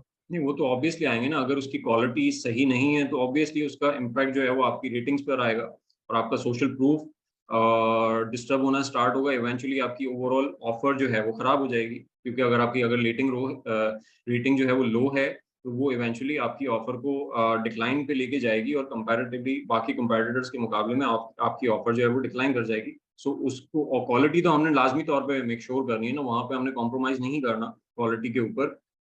जो नॉन वैल्यू एडेड चीजें हैं आप उसको रिमूव कर सकते हो। फॉर एग्जाम्पल कि अभी रिसेंटली मेरे पास एक प्रोडक्ट आया just for review, I mean एक स्टूडेंट ही लेके आए थे मेरे पास। सो वो सॉर्ट ऑफ दो अलग अलग तरह के ट्रेस थे, ठीक है, जो कि किचन वगैरह में होम यूज में यूज होते हैं, ठीक है। एक की सेल डिफरेंट थी, एक की सेल डिफरेंट थी, लेकिन वो एक ही सेम ही निश में दोनों साइजेस या दोनों वेरिएशंस जो थी वो अवेलेबल थी। अब उन्होंने क्या किया कि उन्होंने इनोवेशन के नाम पे उस पर्टिकुलर प्रोडक्ट को जो है, आई मीन उन्होंने दोनों साइजेस को एक ही पैक में मर्ज कर दिया। यानी वो पैक ऑफ 2 लेके आए जिसमें एक एक डिफरेंट साइज था, दूसरा डिफरेंट साइज था, ठीक है। सो द पॉइंट वाज कि वहां पर उन्होंने ये चीज अंडरस्टैंड नहीं की कि जो बायर है उसकी यूटिलिटी है इन दोनों प्रोडक्ट्स की एक साथ, यानी उसकी रिक्वायरमेंट है, उसकी नीड है उस पर्टिकुलर प्रोडक्ट को, तो यानी वो छोटा वाला भी बाय कर ले या बड़ा वाला भी बाय कर ले, ठीक है। यानी जो एक साइज ए बाय कर रहा है उसको क्या साइज बी की जरूरत है, और जो साइज बी बाय कर रहा है क्या उसको साइज ए की जरूरत है। ये चीज अंडरस्टैंड किए बगैर उन्होंने उस पैक को मर्ज किया, और ऑब्वियसली वो फिर आई मीन कंप्लीटली वो सॉर्ट ऑफ स्ट्रगल उनकी चलती रही मुसलसल, और वो अभी भी स्ट्रगल कर रहे हैं। इवेंचुअली आई बिलीव कि वो फिर लिक्विडेशन की तरफ जो है वो मूव ऑन करेंगे। सही। और इसके अलावा आप जो है ये सारे ओवरऑल इसमें जो भी एक्सपेंस आएंगे, आप उसकी कोई एक लिमिट बता सकते हैं, या एवरेज या मार्केट टू मार्केट कितनी वो वेरी कर सकती है, या हमें कितना के एक बजट के अंदर ये सारे काम करने चाहिए रिटेल रेडीनेस के। कि आई मीन कौन से काम के? मतलब ये सेल कॉपी आपकी होगी, इमेजेस वगैरह, ये सारा कुछ अपनी लॉन्च के लिए या क्लाइंट के लिए, इसका क्या नहीं, बजट वो एक। तो फिर आप वेरी आई मीन आपको डिफरेंट डिफरेंट पैकेजेस मिलेंगे, उस पर तो मैं आई बिलीव मैं कुछ कह नहीं सकता। वो जितना आप क्वालिटी वर्क की तरफ जाएंगे आपको ज़्यादा एक्सपेंसिव प्राइस पड़ेगी।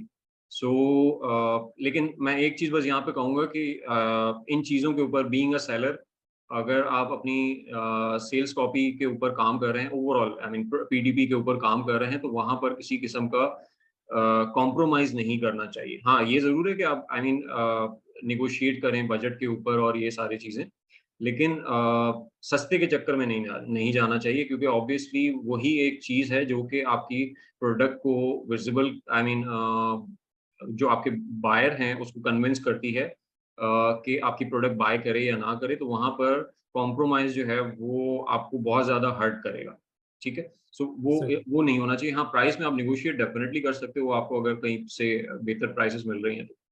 अच्छा, रिज़ान कह रहे हैं कि will target more relevant keyword in title help us in SEO. Will target more relevant keywords in title.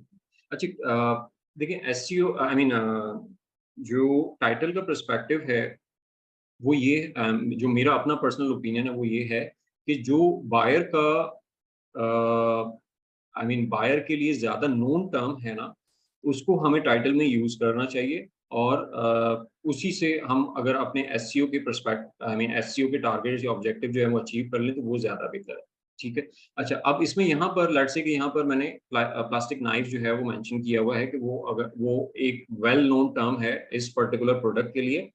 सो अगर लेट्स से कि मुझे कोई ऐसा लॉन्ग टर्म एक लॉन्ग टेल एक कीवर्ड मिलता जिसमें प्लास्टिक नाइफ्स मेंशन होता स्टार्ट में, और वो फिर थोड़ी सी उसके 3-4 वर्ड्स लेट्स से उसमें मजीद एडेड हैं, जो कि मेरे लिए कुछ और टाइटल कुछ और कीवर्ड्स भी जो है वो कवर अप कर रहे हैं, तो मैं फिर उसको ऑल्टरनेटिवली यूज कर सकता था, ताकि मेरा मेन कीवर्ड भी आ जाए और साथ साथ कुछ और कीवर्ड्स भी कवर अप हो जाएं विद इन द टाइटल ही, क्योंकि टाइटल की जो फर्स्ट 80 कैरेक्टर्स हैं उनकी जो एसईओ के पर्सपेक्टिव से बहुत ज़्यादा इंपॉर्टेंस है, और इंडेक्सिंग में वो बहुत ज़्यादा हेल्प करते हैं। तो हमने जो फर्स्ट 80 स्पेसेस अवेलेबल होती हैं टाइटल में, उसको मैक्सिमम तौर पे यूटिलाइज करना है। लेकिन जो चीज़ है कि हमने वहाँ पे स्पैमिंग नहीं करनी। आई थिंक किसी ने सवाल भी पूछा हुआ था कि हमने कितने कीवर्ड जो हैं वो यूटिलाइज कर रहे हैं। सो वहाँ पर हमने कोशिश ये करनी है कि हम मैक्सिमम टाइटल में आई वुड प्रेफर कि 1 से 2 कीवर्ड जो हैं वो हम मैक्सिमम तौर पे यूज़ करें, और उसमें कोशिश ये कर लें कि कोई लॉन्ग टेल कीवर्ड जिसमें हमारा मेन कीवर्ड भी कवर अप होता है, मेन कीवर्ड वो जिससे बायर जो है वो उस प्रोडक्ट को आइडेंटिफाई करता है। सो वो एक आ जाए, प्लस एक एडिशनल अगर हम कीवर्ड यूज़ कर सकते हैं, हमारे पास स्पेस अवेलेबल है कि वो उस टाइटल की मीनिंगफुलनेस को डिस्टर्ब नहीं करेगा, तो फिर हम सेकंड भी यूज़ कर सकते हैं। अच्छा, इजलाल कह रहे हैं, is there any formula how to apply on title and bullet points? देखिए, टाइटल में तो ऑब्वियसली जो कि मैंने रिपीट कहा कि जो वेल नोन टर्म है जिससे बायर प्रोडक्ट को आइडेंटिफाई कर लेता है इमीडिएटली, वो टाइटल में यूज होना चाहिए। बुलेट्स में फिर आप उनकी सर्च वॉल्यूम की बेसिस पे जो है वो कीवर्ड्स को एसईओ पर्सपेक्टिव से यूज कर सकते हो। अच्छा, नेक्स्ट हम आ जाते हैं सेल्स कॉपी का जो दूसरा एलिमेंट आ जाता है हमारे पास, वो आ जाता है हमारा सॉर्ट ऑफ प्रोडक्ट जो बुलेट पॉइंट्स होते हैं। ठीक है, अब बुलेट पॉइंट्स में क्या चीज मेंशन करनी चाहिए, क्या चीज नहीं मेंशन करनी चाहिए, उसको समझने के लिए थोड़ा सा जरूरी है कि हम प्रोडक्ट अपॉर्चुनिटी एक्सप्लोरर पे तो थोड़ा विजिट करें।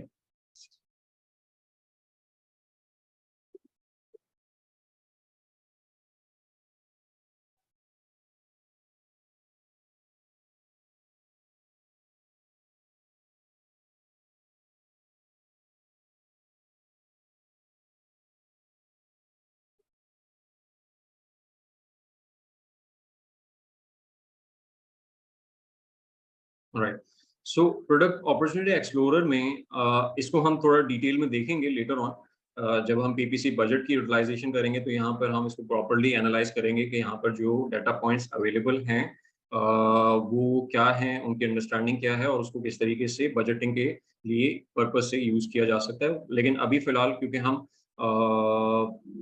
जो ऑफर सेल्स कॉपी और उसकी बात कर रहे हैं, तो यहाँ पर प्रोडक्ट अपॉर्चुनिटी एक्सप्लोरर में आपको एक सेगमेंट नजर आएगा। अगर आप कोई भी कीवर्ड वगैरह सर्च करते हैं तो उस पर्टिकुलर निश में आपको कस्टमर रिव्यू इंसाइट्स मिलेंगे।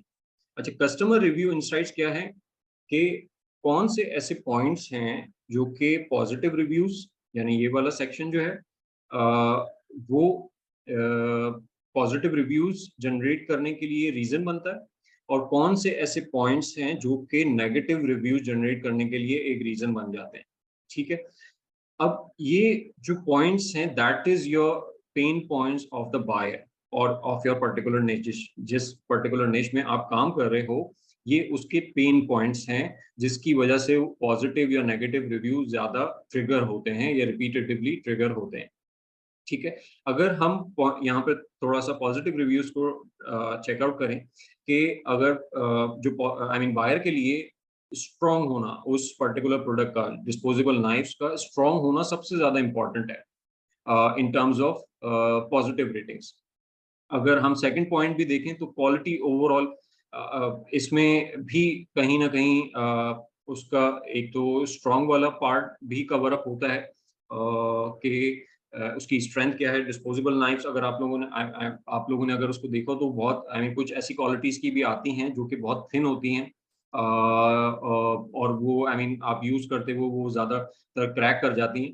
सो उस क्वालिटी की भी आती हैं जो कि आपको ऑब्वियसली हेल्प नहीं करती और वो अच्छी क्वालिटी नहीं होती। सो यहाँ पे स्ट्रेंथ होना और उसकी क्वालिटी होना, सो वो ज्यादा एक जी सबा, ये जनरल इस पर्टिकुलर निश के रिव्यूज हैं, ये किसी स्पेसिफिक एसियन के नहीं हैं, ये ओवरऑल निश के आई मीन रिव्यूज हैं, और उसकी बेसिस पे हम एनालाइज करने की कोशिश कर रहे हैं कि इस पर्टिकुलर निश के क्या पेन पॉइंट्स हैं। ठीक है। अच्छा, थर्ड जो हमें यहाँ पे नजर आ रहा है दैट इज शार्पनेस। ठीक है। Fourth value for money and etcetera etcetera, durability है। ठीक है। सो हमें कुछ पॉइंट्स यहाँ पे मिले हैं जो कि बहुत ज्यादा मैटर करते हैं एक बायर के पर्सपेक्टिव से। अगर हम उनकी वेटेज को देखते हैं कि स्ट्रेंथ बहुत ज्यादा मैटर करता है, क्वालिटी बहुत ज्यादा मैटर करता है, शार्पनेस जो है वो बहुत ज्यादा मैटर करता है। ठीक है। अच्छा, नेगेटिव रिव्यूज कौन से पॉइंट जो है वो, जो नेगेटिव रिव्यूज जो है वो जनरेट कर रहे हैं या रीजन बन रहे हैं नेगेटिव रिव्यूज का। अच्छा, सबसे पहले यहाँ पर है हैवी वेट का। ठीक है। 11.3, not heavy duty, very soft, was less study. Again ये उसी का, यानी अगर अगर हम इसको ये देखें कि ये स्ट्रॉन्ग का ऑपोजिट है। ठीक है। सो जो चीज पॉजिटिव रिव्यूज के लिए सबसे ज्यादा इंपॉर्टेंट है, वही चीज नेगेटिव रिव्यू के लिए भी सबसे ज्यादा एक पेन पॉइंट या इंपॉर्टेंस का पॉइंट बना हुआ है नेगेटिव रिव्यूज में। ठीक है। So strength is your major factor in in this particular niche.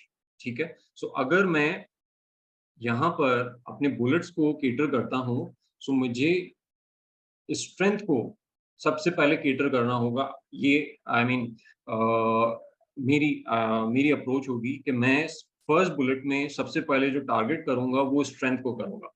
ठीक है। कि हमारा ऑब्जेक्टिव यहाँ पर ये है कि हम बुलेट्स में जो सेल्स कॉपी बनाएं वो बनाएं around the pain points of the buyer, कि क्या उसके पेन पॉइंट्स हैं, कौन सी चीज, कौन से वो फैक्टर्स हैं जिसकी बेसिस पे वो डिसीजन लेता है, और वो फैक्टर्स क्या हैं। वो फैक्टर्स जो हैं वो आपको कस्टमर रिव्यू इनसाइट से मिल सकते हैं कि कौन से फैक्टर्स हैं जो पॉजिटिव या नेगेटिव रिव्यूज को ट्रिगर करते हैं, और इन रिव्यूज की आई मीन इन परसेंटेज की बेसिस पे आप पॉइंट्स जो हैं वो डिफाइन कर सकते हो। अच्छा, स्ट्रॉन्ग आ गया। ठीक है। सेकेंडली हम फिर क्वालिटी को डिस्क्राइब कर सकते हैं।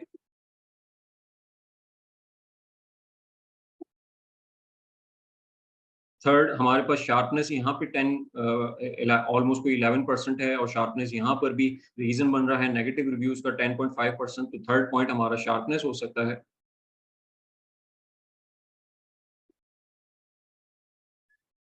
फोर्थ हमारे पास यहाँ पे वैल्यू फॉर मनी है, यहाँ पर भी वैल्यू फॉर मनी है, हम वैल्यू फॉर मनी को एज अ पॉइंट ले सकते हैं। ठीक है।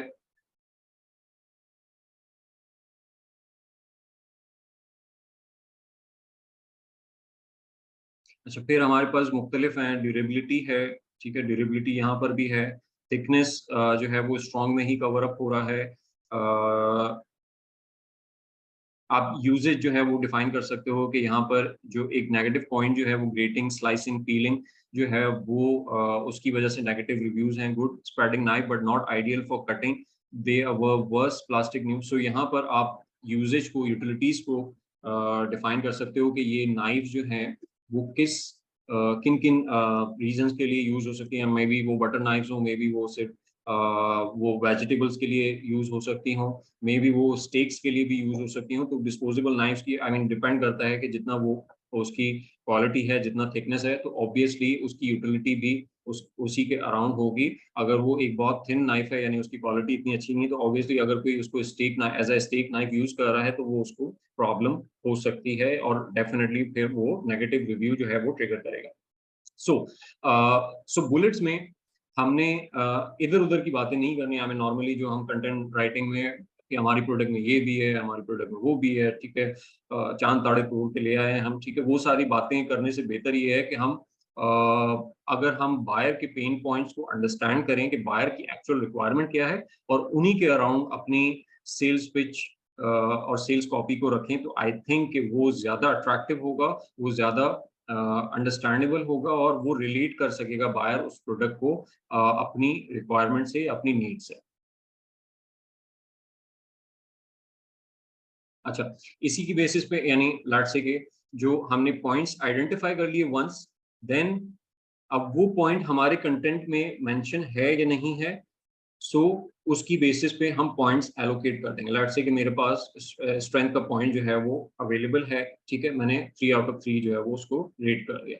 मेरे पास क्वालिटी ओवरऑल का पॉइंट भी मेंशन है मेरे बुलेट्स में, मैंने मेंशन कर दिया, लेकिन रेस्ट पॉइंट जो है वो मेरे पास मेंशन नहीं है। सो मैंने वहां पर 1 या 0 जो है वो यहाँ पे टारगेट कर दिया। सो मेरा ओवरऑल जो सेल्स कॉपी का जो 20 पॉइंट्स अवेलेबल थे मेरे पास, उस सेल्स कॉपी के लिए सिर्फ मैं मतलब मेरी जो लिस्टिंग है वो 9.5 ही स्कोर करती है, ठीक है। यानी कि जो मेरी सेल्स कॉपी है वो सिर्फ 50% ओवरऑल हेल्प करेगी आउट ऑफ द जो वेटेज उसके पास अवेलेबल है, ठीक है। उसमें से 50% रोल वो प्ले करेगी इन टर्म्स ऑफ कन्वर्जन। क्यों? क्योंकि हमारा टाइटल जो है वो बहुत ज्यादा डिस्क्रिप्टिव है। अगर हम इसको शॉर्ट कर लेते हैं तो मे बी हम अपने पॉइंट जो है वो इंक्रीज कर लेंगे, अपने चांसेस जो है कन्वर्जन के इंक्रीज कर लेंगे। एंड लेटर ऑन जो पेन पॉइंट्स हैं बायर के, अगर हम उनको आई मीन अपने बुलेट्स में कवर अप कर लेते हैं तो वो वहां से हम अपनी सेल्स कॉपी को मजीद इम्प्रूव कर लेंगे और बेहतर बना लेंगे। अच्छा, फिर आ जाते हैं हम प्राइस वाले सेगमेंट पे, ठीक है।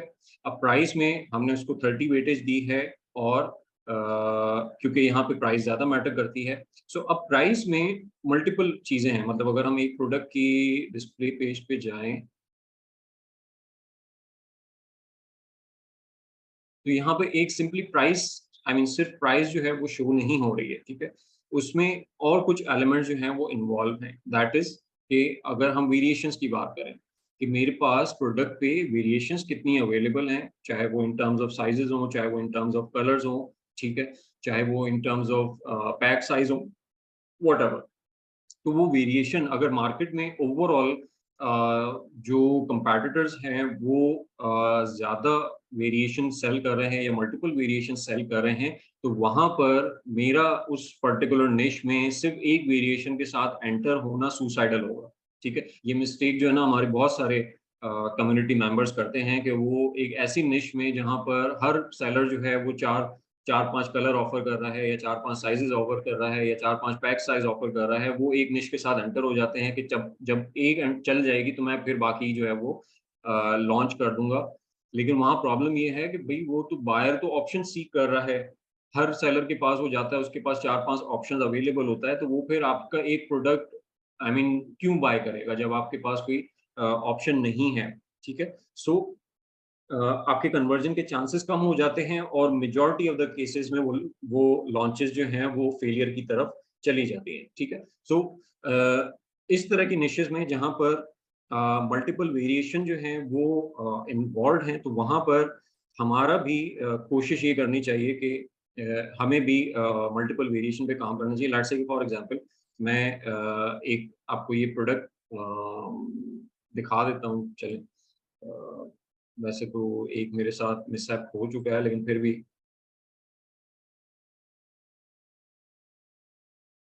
अब ये एक sort of door stopper type का प्रोडक्ट है, ठीक है। सो यहाँ पर नॉर्मली अगर हम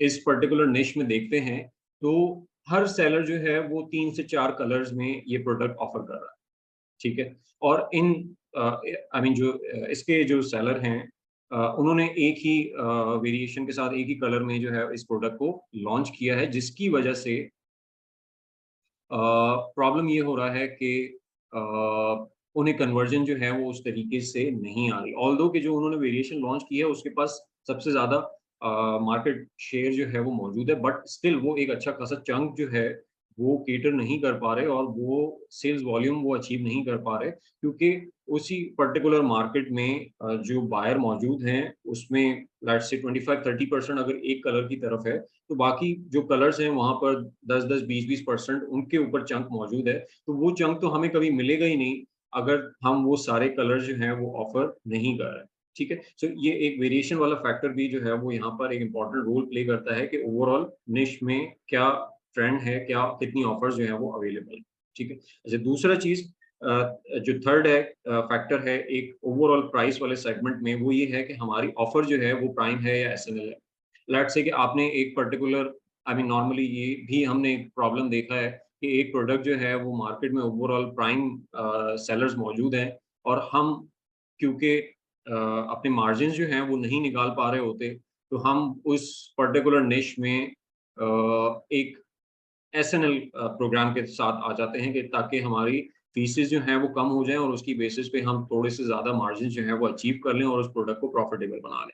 ठीक है, अब प्राइम और SNL की वजह से जो एक मेजर इशू मोस्टली आता है वो आता है डिलीवरी टाइम के ऊपर, कि अगर आपने प्राइम पे स्विच किया है तो प्राइम, क्योंकि ऑफर ये है कि वो जो प्रोडक्ट जो है वो आई मीन इमीडिएटली जो है वो उनको विद इन अ डे और इस तरह जो है वो डिलीवर हो जाएगा। लेकिन SNL में समटाइम होता है कि वो आपको 3 से 4 दिन बाद की ही डेट दे रहा होता है और उसमें 3 से 4 दिन उसका डिलीवरी टाइम होता है। तो अगर उस पर्टिकुलर निश में ज्यादातर सेलर्स जो हैं वो प्राइम पे बेच रहे हैं और मैं SNL ऑफर लेके आता हूं, तो वहां पर मेरी ऑफर जो है वो बहुत ज्यादा अट्रैक्टिव नहीं होगी, जिसकी वजह मेरा डिलीवरी टाइम हो सकता है, जिसकी वजह मेरा सॉर्ट ऑफ वो उस नीड को, जो बायर की जो नीड है उसको केटर ना करना, वो मेरा फैक्टर हो सकता है। तो वहां पर ये चीज भी मैटर करती है कि हमारी ओवरऑल निश में प्राइम सेलर है या SNL सेलर है।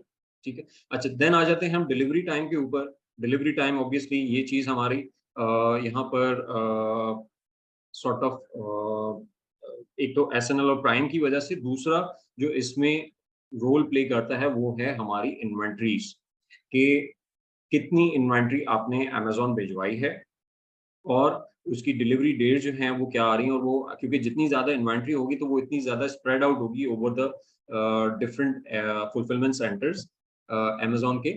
सो अगर वो फुलफिलमेंट सेंटर्स पे अवेलेबल हैं, जिन जिन पर्टिकुलर फुलफिलमेंट रीजन्स में आप उस पर्टिकुलर निश के बायर्स मौजूद हैं, सो वहां पर आपकी प्रोडक्ट जो है ना वो रैंकिंग में भी सॉर्ट ऑफ हेल्प करता है और डिलीवरी टाइम में भी हेल्प करता है। ठीक है, सो जो इन्वेंट्री लेवल्स हैं उसको भी हमें मेक श्योर करना है कि वहां पर इनफ इन्वेंट्रीज जो हैं वो मौजूद हो। और आई मीन कुछ सेलर जो हैं वो स्टार्ट में 50-100 यूनिट्स के साथ भी कोशिश करते हैं कि हम लॉन्च स्टार्ट कर दें। तो उसमें प्रॉब्लम यही आता है कि वहां पर इन्वेंट्री ना होने की वजह से आपको CPCs जो हैं वो हाई पड़ना स्टार्ट हो जाते हैं, आपको कन्वर्जन रेट जो है वो लो पड़ना स्टार्ट हो जाते हैं, क्योंकि डिलीवरी जो है वो प्रॉपर टाइमली डिलीवर नहीं हो रही होती और कंपेयर्ड टू अदर कंपैटिटर्स, तो वो एक बड़ा फैक्टर बन जाता है आपकी ऑफर को अनअट्रैक्टिव बनाने का। Fifth point, deals and coupons. Deals and coupons में लेट्स से कि अगर हम इस पर्टिकुलर सेलर को देखते हैं तो उसने कूपन जो है वो लगाया हुआ है, तो वो भी एक फैक्टर उसकी ऑफर को अट्रैक्टिव बनाने का एक फैक्टर बन जाता है। और इसके साथ साथ अगर वो डील्स भी ऑफर कर देता है, कोई परसेंटेज ऑफ दे देता है, तो वो एक एडिशनल जो उसकी प्राइस है उसको मजीद कम कर रहा है, तो वो एक एडिशनल अट्रैक्टिवनेस आ जाती है उसकी पर्टिकुलर ऑफर में। मैं जरा पानी पी लूँ, मेरा गला ना बिल्कुल ही सूख गया।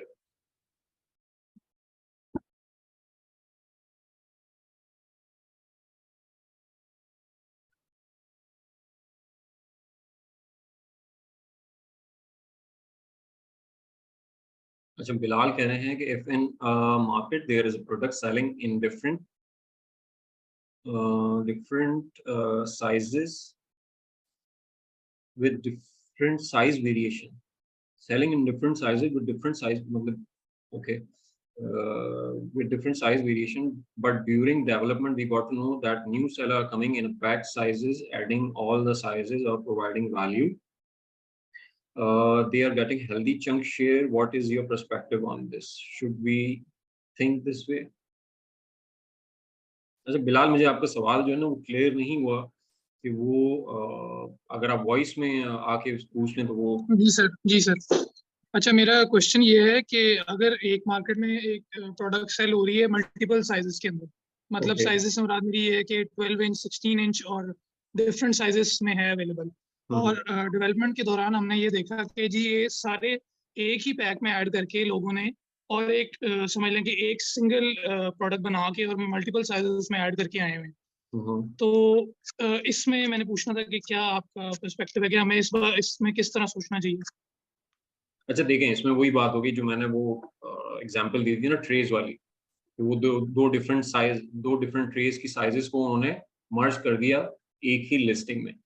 जब आप साइजेस मर्ज कर रहे हो, मतलब एक निश में मल्टीपल साइजेस सेल हो रहे हैं, ठीक है, सो और उन सब की अलग अलग डिमांड मौजूद है, उन सबका अलग अलग बायर मौजूद है।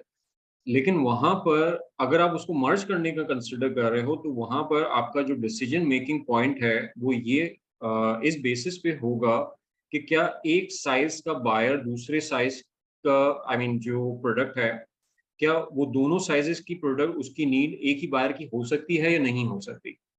फॉर एग्जाम्पल शूज की बात कर लेते हैं, ठीक है। अब शूज में हर एक का डिफरेंट साइज है, ठीक है, और हर एक की अलग अलग डिमांड मौजूद है। सो अब वहां पर बायर जो है, अब मेरा अगर लेट से मेरा साइज जो है वो 43 है, ठीक है, शू साइज। सो मेरे लिए 42 या 44 ये इररेलेवेंट है। अगर कोई 41 और 43 का कोई पैकेज बना के बेचता है तो मेरे लिए इररेलेवेंट है, क्योंकि मेरी 41 की नीड ही नहीं है। सो यहाँ पर जब आप डिफरेंट साइजेस को कंसिडर कर रहे हो मर्ज करने के लिए, सो वहां पर आपको सोच जो चीज कंसिडर करनी होगी वो ये करनी होगी कि क्या दोनों साइजेस एक ही बायर की नीड को पूरा कर सकते हैं या नहीं कर सकते। अगर वो डिमांड वहां पर है तो फिर तो उस प्रोडक्ट उसको मर्ज उसकी मर्जिंग पे काम किया जा सकता है। लेकिन अगर वो नहीं है तो फिर आई बिलीव कि वो, मेरा नहीं ख्याल कि वो बहुत ज्यादा अच्छा परफॉर्म करेगा। ये अच्छा मैंने सर, इसमें फिर ये चीज आ जाएगी ना कि ये नीश टू नीश वेरी करेगा। बिल्कुल, कुछ निशेस ये में निश्चित ऐसा नहीं होता है करेगा। कि जैसे शूज की आपने एग्जांपल दी कि उसमें तो मतलब एक साइज जिसका है वो दूसरा तो नहीं उसमें मतलब खरीदेगा। ऐसे तो वो मैं जिस चीज के बारे में बात कर रहा हूँ उसमें लोग वैल्यू ही इस चीज की प्रोवाइड कर रहे हैं कि वो मल्टीपल साइजेस एक में ही ऐड करके आए हैं। तो वो मेरा उससे रिलेटेड क्वेश्चन था आपसे। ठीक है सर, मुझे आ गई समझ, थैंक यू। ठीक है। सर जी जी प्लीज। ये आपने जो भी एक पॉइंट यहाँ पे बताया है डिलीवरी टाइम का, कि आपकी अगर इन्वेंट्री जो है वो मल्टीपल वेयर हाउसेज में पड़ी होगी तो उससे सीपीसी में फर्क पड़ेगा आपका या रैंकिंग में, या थोड़ा सा फर्दर इसको एक्सप्लेन कर देंगे प्लीज। ओके, देखिए जो अगर मैं इसको एक्सप्लेन करूं, अमेजोन के विजन स्टेटमेंट को अगर आप थोड़ा सा रिकॉल करें कि अमेजोन ने कस्टमर के लिए ना बाइंग को बहुत सिंप्लीफाई और इजी करना, ठीक है। अब अगर आपकी इन्वेंट्री जो है वो लिमिटेड है और जी वो कुछ कुछ ही एफसीज पे मौजूद है, क्योंकि ऑब्वियसली कम इन्वेंट्री है तो वो कम जगहों को केटर कर पाएगी। सो जो उनकी जियो लोकेशंस होगी ना आपकी इन्वेंट्री की, सो उन रीजन्स में तो आपकी एड प्लेसमेंट भी, आपके एड रैंक्स भी बेहतर होंगे, आपकी ऑर्गेनिक रैंक्स भी आपकी सेल्स वेलोसिटी के अकॉर्डिंगली बेहतर होंगे। लेकिन जहां पर आपकी कन्वर्जन आपकी इन्वेंट्री डेट्स की वजह से आपकी कन्वर्जन जो है वो कम है, क्योंकि आपकी इन्वेंट्री उन पर्टिकुलर रीजन्स में मौजूद नहीं है, वो किसी और जगह से पार्सल होगा, यानी किसी और रीजन से या किसी और एफसी से पार्सल होगा। वहां पर अमेजोन क्या करेगा कि वहां पर जो उस रीजन के में अवेलेबल सेलर्स हैं, यानी जिनकी इन्वेंट्री उन रीजन में अवेलेबल है, सो उनको वो ज्यादा प्रायोरिटी देगा ताकि एक कस्टमर का एक्सपीरियंस जो है वो ज्यादा बेहतर बना सके, ठीक है। सो ये फैक्टर प्ले करता है कि अगर आप कम इन्वेंट्री भेजोगे तो जहां पर आपकी इन्वेंट्री नहीं है वहां पर आपकी विजिबिलिटी भी कम होगी। लेकिन मेरे साथ इस तरह का एक एक्सपीरियंस हुआ है कि हमने 8 मई को जो है ना वो अपनी एक शिपमेंट भेजी 3PL से ही अमेजोन के वेयर हाउस में। तो वो अमेजोन ने तकरीबन मल्टीपल जो है ना वो शिपमेंट्स उसकी वो बना दी और तकरीबन 10 वेयर हाउसेज जो है उनको वो लोकेट कर दी।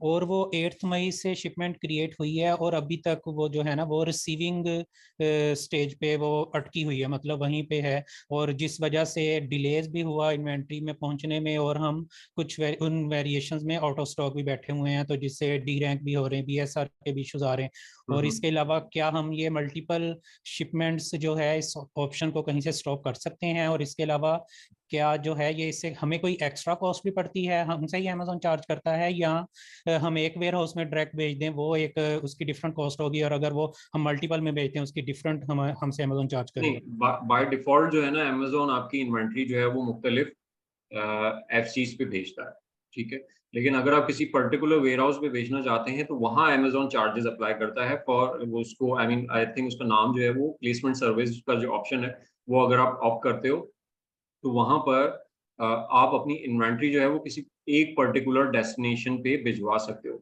लेकिन इसका मतलब ये नहीं है कि वो आपकी इन्वेंट्री सारी की सारी उसी पर्टिकुलर डेस्टिनेशन पे पड़ी रहेगी। वहां उसके बाद भी जब आप भिजवा दोगे तो उसके बाद भी अमेजोन जो है वो उसको डिस्ट्रीब्यूट करेगा डिफरेंट एफसीज के ऊपर, जहां जहां पर उसके कस्टमर्स जो है वो मौजूद है, ठीक है। सो सही। उसमें भी ऑब्वियसली टाइम तो वही लगेगा। जो पहले आप बात कर रहे थे वो ये कर रहे थे कि आपकी इन्वेंट्री जो है वो आई मीन काफी टाइम से लाइव नहीं हुई, तो उसमें सम टाइम जो है ना वो आपके शिपिंग लेबल्स की वजह से कि वो प्रॉपर बॉक्सेस जो हैं वो प्रॉपरली लेबल नहीं हुए हुए, वो मसले आ जाते हैं, ठीक है। क्योंकि अब सॉर्ट ऑफ अब तो ये भी करना पड़ता है कि आपको जो वो बॉक्स है, ठीक है, उसको आपने उसके चारों साइड पे लेबल लगाना है, या इवन आप सही। उसके टॉप पे भी लेबल लगाएं तो भी, ताकि अगर आई मीन कोई एक साइड पे लेबल जो है वो खराब हो गया है तो वो एटलीस्ट ये कि आपके पास ऑप्शन अवेलेबल हो, आई मीन अमेजोन के पास ऑप्शन अवेलेबल हो कि वो कहीं और से उसको स्कैन कर लें। सो इस तरह के इश्यूज को कैटर करने के लिए ये ऑप्शन जो है वो सप्लायर्स भी आई मीन अरेंजमेंट कर देते हैं कि वो लेबल जो है वो चारों साइड पे कर देते हैं। सो मोस्ट प्रोबेबली के ये रीजन एक हो सकता है कि जो आपके लेबल्स हैं उसमें कुछ इश्यूज हो जिसकी वजह से अमेजोन को आपका प्रोडक्ट जो है वो आइडेंटिफाई करने में मसला हो और उसकी वजह से डिलेज आ रहे हैं। और मल्टीपल पे जब अमेजोन भेजता है तो वो एक्स्ट्रा हमसे चार्ज करता है शिपमेंट के दौरान? नहीं, हमसे चार्ज नहीं करता वो, अगर वो क्योंकि बाय डिफॉल्ट है वो। सही, ठीक है, थैंक यू।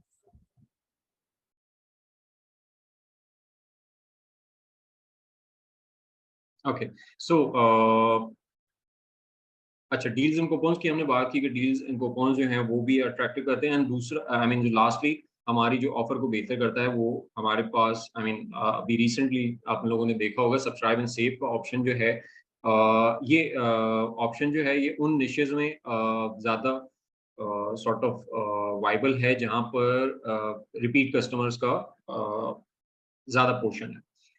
लेट्स से कि सॉर्ट ऑफ अगर आप लैपटॉप मोबाइल्स की बात कर लें तो वहाँ पर सब्सक्राइब एंड सेव जो है वो इतना इंपॉर्टेंट रोल प्ले नहीं कर रहा होगा, क्योंकि आप रिपीटेटिवली इतना बाय नहीं कर रहे होते हो। लेकिन डिस्पोजेबल प्रोडक्ट्स हो गए, रीयूजेबल प्रोडक्ट्स हो गए, ग्रोसरी के प्रोडक्ट्स, होम एंड किचन के प्रोडक्ट्स, जो ऐसी हैं स्टेशनरी से रिलेटेड प्रोडक्ट्स, ऐसी प्रोडक्ट्स जो कि आप रिपीटेटिवली कंज्यूम करते हो, सो वहाँ पर सब्सक्राइब एंड सेव जो है वो एक एडिशनल बेनिफिट हो जाता है। और लेट्स से कि आपके बाय बिजनेस कस्टमर्स जो हैं वो ज़्यादा है, तो उनके लिए भी एक एडिशनल बेनिफिट जो है वो यहाँ पर हो जाता है सब्सक्राइब एंड सेव के थ्रू। और लेकिन इसकी एलिजिबिलिटी जो है वो अमेजोन खुद डिसाइड करता है, वो उस आपकी हिस्ट्री की बेसिस पे एंड सो एंड सो वहाँ पर ये वाला एक पार्ट है जो कि सॉर्ट ऑफ केटर जो है वो हम अपने एंड से नहीं कर सकते। लेकिन अगर आपके पास ये ऑप्शन अवेलेबल है, आप एलिजिबल हो इसके लिए, तो फिर आप इसको यूटिलाइज करके बेहतर ऑफर जो है वो दे सकते हो और आपकी जो रिपीट कस्टमर है उनका वॉल्यूम जो है वो इंक्रीज करने में ये हमें सॉर्ट ऑफ हेल्प कर सकता है। अच्छा, इमेजेस की बात कर लेते हैं, ठीक है।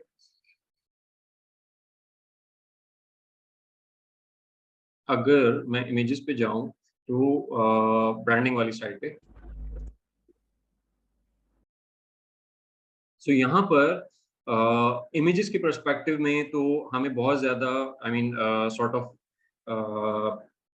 डिफरेंस नज़र नहीं आता, ठीक है। ब्रांड नेम भी available I mean proper available नज़र आ रहा है, ठीक है। फिर साथ साथ इमेजेस भी क्लियर हैं, ठीक है। पैक साइज भी, प्रोडक्ट भी सही नज़र आ रहा है। सो इमेजेस में अगर इमेज के पर्सपेक्टिव में अगर हम देखें तो वो बहुत ज़्यादा इशू नहीं है, ठीक है। हाँ, इमेजेस में ये चीज़ अगर कोई आप वहाँ पर हुक क्रिएट कर सकते हो with in the Amazon guidelines, ठीक है। फॉर एग्जांपल कि मुझे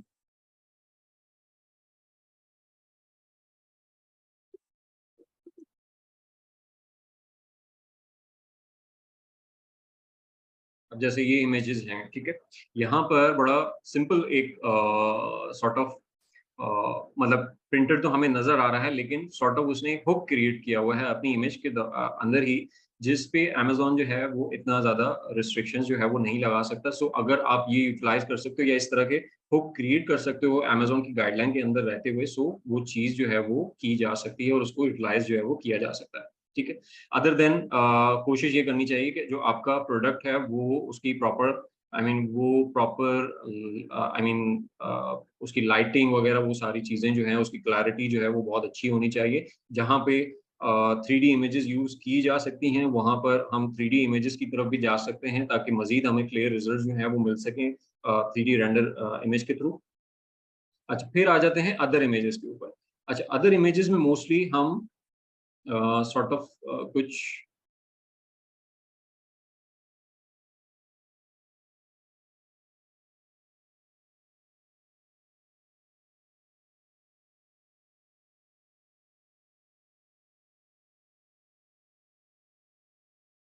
अब अदर इमेजेस जो हैं उसमें हम मोस्टली अपने प्रोडक्ट के डायमेंशन मटेरियल्स इनके अराउंड जो है वो बात कर रहे होते हैं, और उनकी मटेरियल से रिलेटेड, क्वालिटी से रिलेटेड, ठीक है।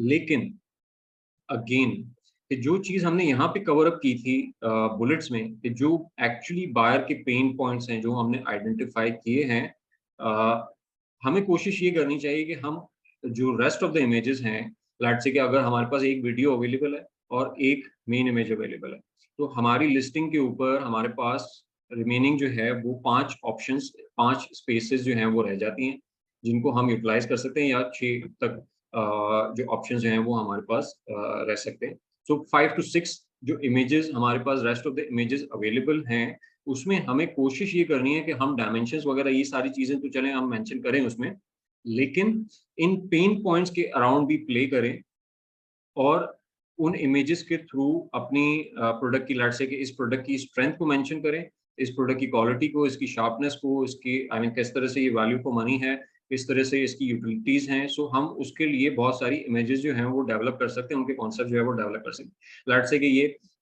इस पर्टिकुलर में इमेज में कोई इन्फोग्राफिक्स वगैरह नहीं है, जो चीज़ मिसिंग है, तो ये यहाँ पर यूटिलिटी मेंशन कर रहा है, लेकिन यहाँ पर भी यूटिलिटी मेंशन हो रही है, ठीक है।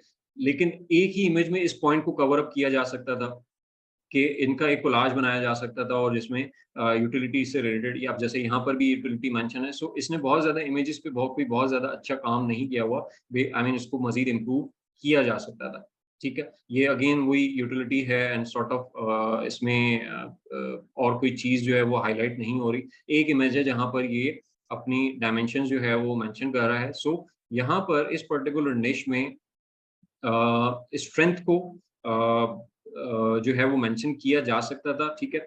हाँ, ये है कि लेट्स से कि अगर ये स्टेक को यहाँ पे शोकेस कर रहा है, सही है, और सो वो चीज़ एक हाईलाइट कर देती है कि ये नाइफ जो है वो इतनी स्ट्रॉन्ग इनफ है कि ये स्टेक्स के लिए भी यूज़ की जा सकती है, ये पेस्ट्रीज के लिए भी यूज़ की जा सकती है, ये केक्स के लिए भी यूज़ की जा सकती है।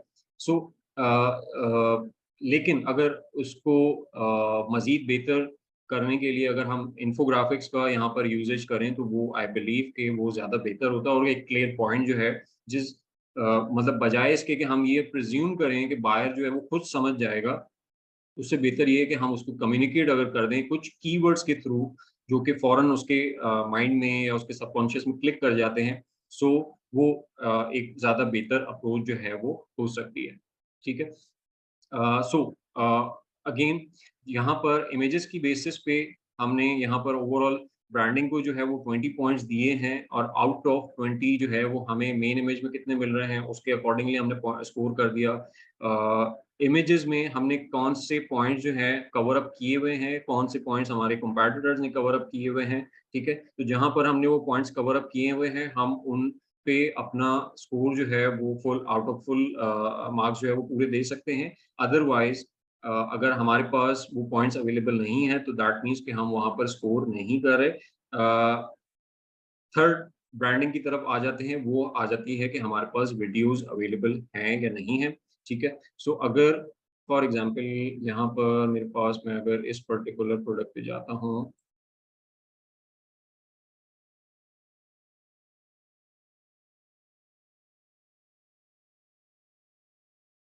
सो वीडियो इस पे भी अवेलेबल नहीं है, ठीक है। इसकी भी इमेजेस थोड़े से चेकआउट कर लेते हैं, ठीक है। ये इसने क्या मेंशन किया हुआ है, इसने कुछ किसी हद तक जो है वो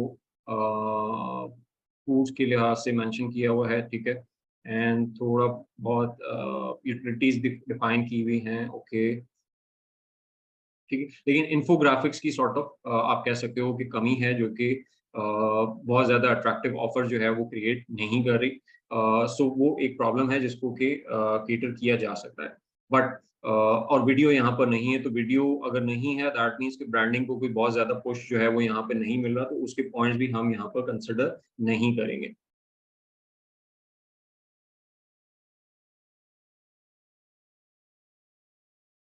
ओके, सो देन आ जाता है फिर हमारे पास ईबीसी, ठीक है। EBC में अब हमारे पास मल्टीपल जो एक तो EBC प्रीमियम का offer I mean process options आ गया है वहाँ पर, जहाँ पे इंटरैक्टिव इमेजेस जो हैं वो हमें नज़र आना एक सेक्शन स्टार्ट हो गया है। ये अमेजोन का जो नया फीचर है फॉर द ब्रांड वाला, अगर आपको किसी पर्टिकुलर PDP पे आपको फॉर द ब्रांड नज़र आता है तो वहाँ ये जो EBC प्रीमियम है ये उसका फैक्टर है, और यहाँ पर आप अपनी डिफरेंट वेरिएशंस भी हाईलाइट कर सकते हो, न्यू रिलीजेस भी हाईलाइट कर सकते हो। सो इसमें वो ये ज़्यादा इंटरैक्टिव है, जो नॉर्मल EBC है वो इस पर्टिकुलर प्रोडक्ट में नहीं है, ठीक है। और अगर हम एक प्रोडक्ट देखें यहाँ पर, आई थिंक इसके पास जो है वो EBC प्रीमियम भी मौजूद है एंड EBC भी मौजूद है, ठीक है। एक तो ये फॉर द ब्रांड वाला सेक्शन आ गया, EBC प्रीमियम वाला, ठीक है।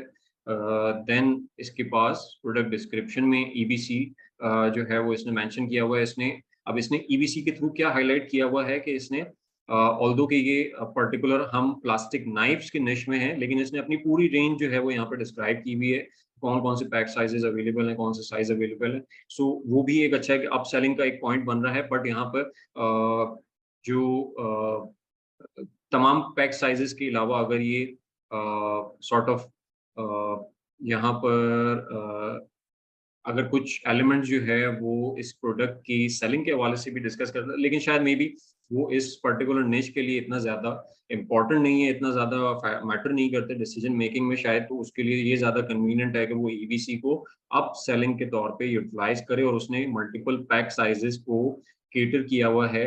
और यानी पूरे के पूरे EBC में हमें सिर्फ पैक साइजेस नज़र आ रहे हैं और डिफरेंट वेरिएशंस नज़र आ रही हैं, और वो सारा EBC से अप सेलिंग जो है वो टारगेट कर रहा है। सो EBC की क्वालिटी के बेसिस पे भी हम स्कोर करेंगे, एंड ओवरऑल हमारे जो ब्रांडिंग है उसका हमें एक सॉर्ट ऑफ स्कोर मिल जाएगा आउट ऑफ 20, जो कि हमने उसको वेट किया हुआ है। अच्छा, सोशल प्रूफ में हमें क्या इंपॉर्टेंट फैक्टर हैं जो कि हमारे लिए कंसिडरेबल होते हैं, यानी एक बायर के पर्सपेक्टिव से कंसिडरेबल होते हैं। सबसे पहले तो नंबर ऑफ रिव्यूज जो है वो ऑब्वियसली कंसिडरेबल है, ठीक है।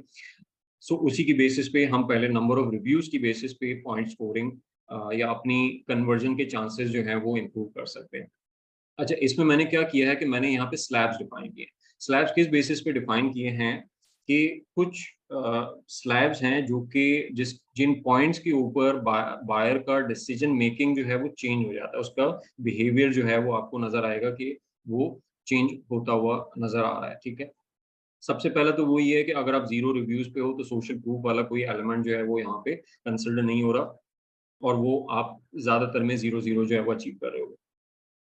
लेकिन 1 से लेकर 10 तक, ठीक है, 1 से लेकर 10 तक जो है वो आपको आई मीन किसी हद तक जो है वो थोड़ा सा कन्वर्जन में आपको इम्प्रूवमेंट में भी शायद नजर आए, लेकिन एक्चुअली 10 के बाद जब आप 10 रिव्यूज क्रॉस कर लेते हो, डबल फिगर में आपके रिव्यूज चले जाते हैं, तो आपको थोड़ा सा एक इम्पैक्ट नजर आता है अपनी कन्वर्जन इम्प्रूवमेंट पे। सो हमने जो पहला स्लैब यहाँ पे बनाया है वो 1 to 10 का है, ठीक है। फिर सेकंड स्लैब आपको मजीद बेहतरी जो है वो नजर आती है आफ्टर अचीविंग 100 रिव्यूज। जब आपके रिव्यूज जो हैं वो 100 प्लस हो जाते हैं, सो वहां पर आपको और ज्यादा बेहतर कन्वर्जन रेट्स जो हैं वो नजर आना स्टार्ट होते हैं। क्योंकि अब 100 एक एक ट्रिपलेट फिगर है, और वो ज्यादा बायर के लिए कॉन्फिडेंस बिल्डिंग में उसकी और ट्रस्ट बिल्डिंग में वो ज्यादा हेल्प आउट कर रहा है। सो 100 वाला स्लैब अचीव होने पे भी हम एडिशनल पॉइंट्स जो हैं वो अपनी कन्वर्जन के लिए ज्यादा कंसिडर कर सकते हैं कि अगर हमारे रिव्यूज 100 प्लस हैं तो और भी ज्यादा कन्वर्जन हमें बेहतर मिल सकती है। एंड देन 1000 प्लस, ठीक है, कि 1000 पे जो है वो एक सॉर्ट ऑफ 100 के बाद यानी 100 का और लेट्स से 300 का वो कंपैरिजन जो है वो सिमिलर है सॉर्ट ऑफ, लेकिन 100 रिव्यूज और उसका कंपैरिजन किसी ऐसे के साथ जिसके 1000 या 1000 प्लस रिव्यूज हैं वो थोड़ा सा डिफर करता है, ठीक है। लेकिन फोर्थ पॉइंट पे जहां पर आपके रिव्यूज 1000 से अबव चले जाते हैं, अब 1000 प्लस रिव्यूज सेलर और एक लेट्स से कि एक पर्टिकुलर सेलर जिसके 5000 रिव्यूज हैं, ठीक है। सो एक बायर पर्सपेक्टिव से अगर आप दोनों की रेटिंग जो है वो सिमिलर है, यानी आप 4.7 4.8 पे दोनों सेलर जो है वो 4.8 पे सेल कर रहे हैं, तो अब बायर के लिए नंबर ऑफ रिव्यूज जो है ना 1000 के बाद, ये मेरी आई मीन ऑब्जर्वेशन है कि 1000 के बाद उसका जो आई मीन वो नंबर ऑफ रिव्यूज के ऊपर फोकस है वो खत्म हो जाता है। क्यों? क्योंकि 1000 भी एक एस्टैब्लिश नंबर है कि एक बहुत बड़े चंक ने इस प्रोडक्ट को सर्टिफाई किया हुआ है कि हाँ ये अच्छी क्वालिटी है, या जो भी रेटिंग उस पर शो हो रही है, और कंपेयर टू कि जिसके 4000 रिव्यूज हैं, 5000 रिव्यूज हैं, उसको भी सर्टिफाई किया हुआ है कि वो भी एक अच्छी क्वालिटी है। सो उस पर्सपेक्टिव से बायर के लिए दोनों सेलर्स जो हैं वो इक्वल है। अब वहां बात आ जाती है कि प्राइस की, पैक साइज की, या ब्रांडिंग की, and so social number of reviews जो है वो इतना ज्यादा इंपॉर्टेंट रोल जो है वो 1000 रिव्यूज के बाद प्ले नहीं कर रहे होते। ठीक हो गया। सो उसके अकॉर्डिंगली जो भी हमारे नंबर ऑफ आई मीन जो भी हमारा स्कोर है वो हम यहाँ पर अपने आप को रेट कर देंगे। अगर हम यहाँ पर उस स्लैब में नहीं आते तो मैंने यहाँ पे 0-0 किया हुआ है। हम लेट्स से कि जो लिस्ट हमने उठाई हुई है वो से उसके अभी 40 समथिंग रिव्यूज हैं, तो वो इस 2 स्टेज में लाई करती है। हम यहाँ पे रेटिंग को कंसिडर नहीं कर रहे, सिर्फ नंबर ऑफ रिव्यूज को कंसिडर कर रहे हैं। एंड लास्टली आई मीन उसके बाद जो है हमारी ओवरऑल रेटिंग क्या है। ओवरऑल रेटिंग इनकी बहुत बुरी है, 3.9 है। ठीक है। सो या तो आई मीन जो आउट ऑफ 5 पॉइंट है, क्योंकि ओवरऑल मार्केट में जो सेलर्स जो हैं वो सेल कर रहे हैं वो 4.7 4.8 पे कर रहे हैं, और आपकी 3.9 रेटिंग है, तो आप मैक्सिमम 1 या 2 जो है वो अपने आप को कंसिडर कर सकते हो कि मे बी 1 या 2 I mean out of 5 30-40% chance होगा कि आपको कन्वर्जेंस मिले, और रेटिंग जो है वो ओवरऑल रेटिंग जो है वो आपको हेल्प करे कन्वर्जेंस में। अच्छा, उसके बाद अगर मैंने जो यहाँ पे पॉइंट्स मेंशन किए हैं वो अगर आपने प्रोडक्ट डिस्प्ले पेज में चेकआउट किया हो कि आप हमारे पास बाय फीचर जो है वो रेटिंग्स अवेलेबल होती हैं। ठीक है, ये वाला जो सेक्शन है। अब ये वाला सेक्शन जो है वो हमें बताता है कि कौन सा जो हमारा कंपैटिटर है या जो हमारी अपनी लिस्टिंग है, उसको किस बेसिस पे जो है वो ज़्यादा अच्छी रेटिंग जो है वो मिल रही है। ठीक है, या अगर नेगेटिव रेटिंग मिल रही है तो किस बेसिस पे ज़्यादा नेगेटिव रेटिंग जो है वो मिल रही है। सो हमने कंपेयर करना है अपनी प्रोडक्ट की रेटिंग्स को इन बाय फीचर्स रेटिंग को कंपैटिटर्स की रेटिंग के साथ, कि हम कहाँ पर ज़्यादा आई मीन ज़्यादा हमारी रेटिंग्स हैं, और कंपैटिटर्स जो हैं वो उसके कौन से स्ट्रॉन्ग एरियाज हैं, उसके कौन से वीक एरियाज हैं। सो उस चीज़ को एनालाइज करना और उस चीज़ की बेसिस पे अपनी प्रोडक्ट को रेट करना या स्कोर करना। ठीक हो गया। सो यहाँ पर क्योंकि हमारी रेटिंग जो है वो बहुत ज़्यादा पुअर है, तो मैंने यहाँ पर कोई मार्क्स या कोई स्कोर कार्ड जो है वो सॉर्ट ऑफ नहीं दिया है। ठीक हो गया। अच्छा, अब यहाँ पर ओवरऑल हमारे पास इन तमाम स्कोर की बेसिस पे हमारे पास एक टोटल स्कोर आ रहा है, दैट इज 51.62। अच्छा, अब इस स्कोर की इंटरप्रिटेशन ये है, यानी इस पूरी एक्सरसाइज को करने का मकसद ये है कि जो ये मैंने स्कोर निकाला है, इस स्कोर की इंटरप्रिटेशन ये है कि मेरी कन्वर्जन के चांसेस 51% हैं compare to the I mean conversion rate. जो मार्केट के कन्वर्जन रेट हैं उसके कंपैरेटिवली मैं 100% कन्वर्जन अचीव नहीं कर पाऊंगा, मैं उसका सिर्फ 50% 51% जो है वो अचीव कर लूंगा। फॉर एग्जांपल, हम प्रोडक्ट अपॉर्चुनिटी, मैं इसको सिर्फ इस पॉइंट को एक्सप्लेन करने के लिए मैं आपको प्रोडक्ट अपॉर्चुनिटी एक्सप्लोरर की तरफ दोबारा लेके जा रहा हूँ।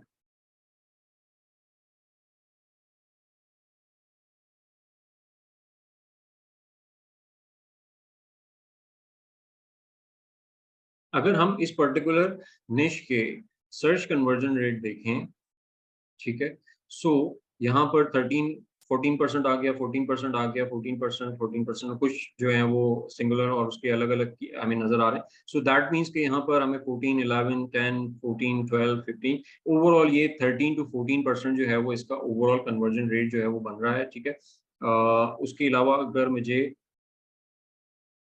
यहाँ पर ये जो सर्च कन्वर्जन रेट दिखा रहा है दैट इज 18.5%, मैं इसको भी एज अ बेंचमार्क ले सकता हूँ कि क्या सर्च कन्वर्जन रेट जो है वो यहाँ पर अचीव हो रहा है इस पर्टिकुलर निश में। ठीक है, सो सर्च कन्वर्जन रेट, अगर ओवरऑल मार्केट का search conversion rate let's say 18.5% है, तो जो मेरी ऑफर है उस पर्टिकुलर निश में वो इतनी आई मीन इतनी अट्रैक्टिव है कि वो सिर्फ उसका 51% ही कन्वर्ट हो सकती है, यानी अचीव कर सकती है, ठीक है। फॉर एग्जांपल 18% है तो मैं उसका 9 से 10% जो है वो मेरे लिए एक आइडियल कन्वर्जन रेट होगा जो कि मैं अचीव कर सकता हूँ।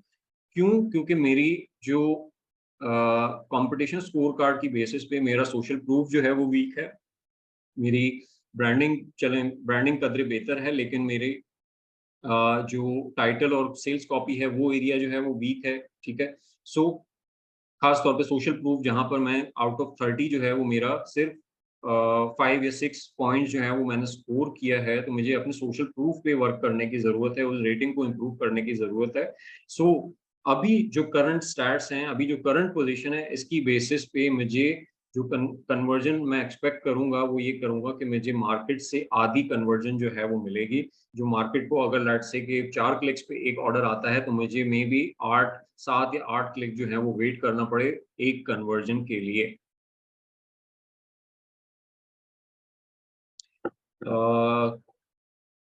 नहीं सब ये तो आपको पीडीपी में नजर आ जाएगा। अगर आप किसी भी प्रोडक्ट पे के डिस्प्ले पेज पे जाते हो तो आप रेटिंग पे क्लिक करेंगे तो वो आपको बॉटम वाले सेक्शन पे लेके जाएगा जहां पर आपको बाय फीचर जो है वो रेटिंग्स नजर आ जाएंगी, उनके फीडबैक्स जो है वो नजर आ जाएंगे। लेकिन ये एक सर्टेन नंबर ऑफ रिव्यूज जब आपके डेवलप हो जाते हैं उसके बाद ये विजिबल होता है, अदरवाइज। अच्छा, ट्रेंड्स वाला ये प्रोडक्ट अपॉर्चुनिटी एक्सप्लोरर में जो है मैं चेकआउट कर रहा हूँ, और इसमें ट्रेंड वाला सेक्शन जो है वो सॉरी वहां पर आप ये चेक कर सकते हो। हम प्रोडक्ट अपॉर्चुनिटी एक्सप्लोरर को कंप्लीट फ्रॉम स्क्रैच जो है अपने नेक्स्ट सेशन में जो है वो इंशाल्लाह कवर अप करेंगे, क्योंकि नेक्स्ट सेशन में हमने पीपीसी बजट कंप्यूटेशन की तरफ जाना है। और ये जो आज के सेशन में हमने कंपटीशन स्कोर कार्ड जो है वो कवर अप किया है और इसकी बेसिस पे अपना एक एक्सपेक्टेड कन्वर्जन परसेंटेज निकालने की कोशिश की है। ये हमारा कन्वर्जन रेट नहीं है, लेकिन इस स्कोर की बेसिस पे हम डिटरमाइन करेंगे कि हमारा कन्वर्जन रेट क्या होगा, और वो कन्वर्जन रेट हमें हेल्प करेगा डिटरमाइन करने के लिए कि हमें कितना पीपीसी स्पेंड जो है वो करने की ज़रूरत होगी। सो नेक्स्ट सेशन में हम कवर अप करेंगे अपना प्रोडक्ट अपॉर्चुनिटी एक्सप्लोरर कि इसमें क्या डाटा पॉइंट्स अवेलेबल हैं और इसमें क्या क्या इंफॉर्मेशन अवेलेबल है, उनकी इंटरप्रिटेशन क्या है, एंड देन इस इंफॉर्मेशन को हम पीपीसी बजट कैलकुलेशन के लिए किस तरीके से यूटिलाइज कर सकते हैं। वो पूरा एक प्रोसीजर है और उसमें कंपटीशन स्कोर कार्ड की कंटिन्यूएशन भी होगी, तो वो भी इंशाल्लाह हम उसको चेकआउट करेंगे। अभी इससे रिलेटेड किसी कोई सवाल है तो वो आप लोग पूछ सकते हैं, अदरवाइज जो रिटेल रेडीनेस वाला एरिया है वो हमारा यहीं पे कवर अप होता है।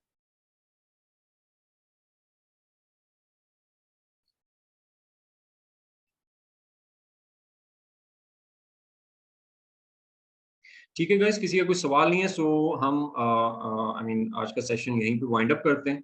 इंशाल्लाह ट्यूसडे को हम यहाँ से जी सब ओके ठीक है, आप इनबॉक्स कर दीजिएगा मुझे। हम ट्यूसडे को जो हमारा नेक्स्ट सेशन में तो उसमें इंशाल्लाह हम product opportunity explorer and PPC budget जो है उसको कवर अप करेंगे और यहीं से फिर उसको आगे कंटिन्यू करेंगे। ठीक है गाइस, पाल भाई, जी जी प्लीज। बस एक छोटा सा क्वेश्चन है। ये लास्ट में आपने अपना कंपटीशन स्कोर कार्ड को रिलेट किया है कन्वर्जन रेट के साथ। ये एक्सप्लेन करते हैं ये किन बेसिस पे किया आपने, कि आप कह रहे थे कि लेट से मेरा स्कोर कार्ड ये आया है तो मैं इस बेस पे ये जज कर लूंगा कि मुझे इतने क्लिक्स पे सेल आएगी। ये कुछ पॉइंट क्लियर नहीं हुआ। ओके ओके, मैं समझाता हूँ। देखिए, जो हमारी बेसिस थी ना पूरी आई मीन जो अंडरस्टैंडिंग की, वो क्या है कि हमारी कन्वर्जन ऑफर और विजिबिलिटी के ऊपर डिपेंडेंट है, और हमारी ऑफर जो है वो sales copy, pricing, branding and social proof के ऊपर डिपेंडेंट है, ठीक है। अब हमने इन 4 पॉइंट्स को एनालाइज किया है जिस भी प्रोडक्ट पे हम काम कर रहे हैं, तो वो 4 पॉइंट्स हमने यहाँ पर उसके एनालाइज किए कि हमारी सेल्स कॉपी कैसी है, उसको रेट किया हमने फर्स्टली। देन हमारी प्राइस कैसी है कंपैरेटिवली अदर सेलर, हमारी ब्रांडिंग कैसी है, हमारा सोशल प्रूफ कैसा है, ठीक है। उसकी बेसिस पे हमने उसको वेटेज किया और कि कौन सा एलिमेंट जो है वो कितना ज्यादा वेट करता है, और उसमें से हमारी लिस्टिंग को कितने पॉइंट्स जो हैं वो मिल रहे हैं, ठीक है। अब उसकी बेसिस पे उसका अगर एक टोटल मेरे पास आ रहा है विच इज 51%, आई मीन 51% नहीं, 51 या 52 इसको आप एक कह लें कि 52 स्कोर मुझे मिला है आउट ऑफ 100। सो 52 ये डिटरमाइन करता है कि आउट ऑफ 100 यानी जो बाकी कंपेटिटर्स हैं वो 18% कन्वर्जन रेट अचीव कर रहे हैं मार्केट में, ठीक है, अपनी लिस्टिंग को सामने रखते हुए। तो जो मेरी लिस्टिंग है और जो उसकी पोजीशनिंग है, उन 4 एलिमेंट्स को कंसिडर करने के बाद वो तो पूरे के पूरे 100 मार्क्स नहीं ले रही है, वो तो 52 मार्क्स लिए हैं उसने। तो मेरी कन्वर्जन भी एक्सपेक्टेडली आधी होगी। ठीक है, समझ रहे बात को? क्यों? क्योंकि यही 4 एलिमेंट्स तो बायर को कन्विंस करते हैं कि मेरे प्रोडक्ट बाय करना चाहिए या नहीं करना चाहिए। और अगर ये 4 एलिमेंट्स में मेरी वीकनेसेस हैं तो दैट मीन्स कि मेरी कन्वर्जन भी कम होंगी और उसकी वजह से मेरा पीपीसी बजट जो है वो इंक्रीज करेगा। सो अब आई मीन यहाँ पर जो जब हम इसको डिस्कस करेंगे ना with in connection of PPC budget, तो वो आई थिंक आप उसको ज्यादा बेहतर लिंकअप कर पाओगे कि ये जो कंपटीशन स्कोर है वो कैसे कंपटीशन से लिंक कर रहा है और उसकी जो लॉजिक है वो आपको I think PPC budget calculation के टाइम पे ज्यादा बेहतर समझ में आएगी। मतलब आप ये कह रहे हैं कि पूरी नीश की 18 है कन्वर्जन रेट, तो हमें ये 51 स्कोर कार्ड की बेस के ऊपर 9% एक्सपेक्टेड होगी। जी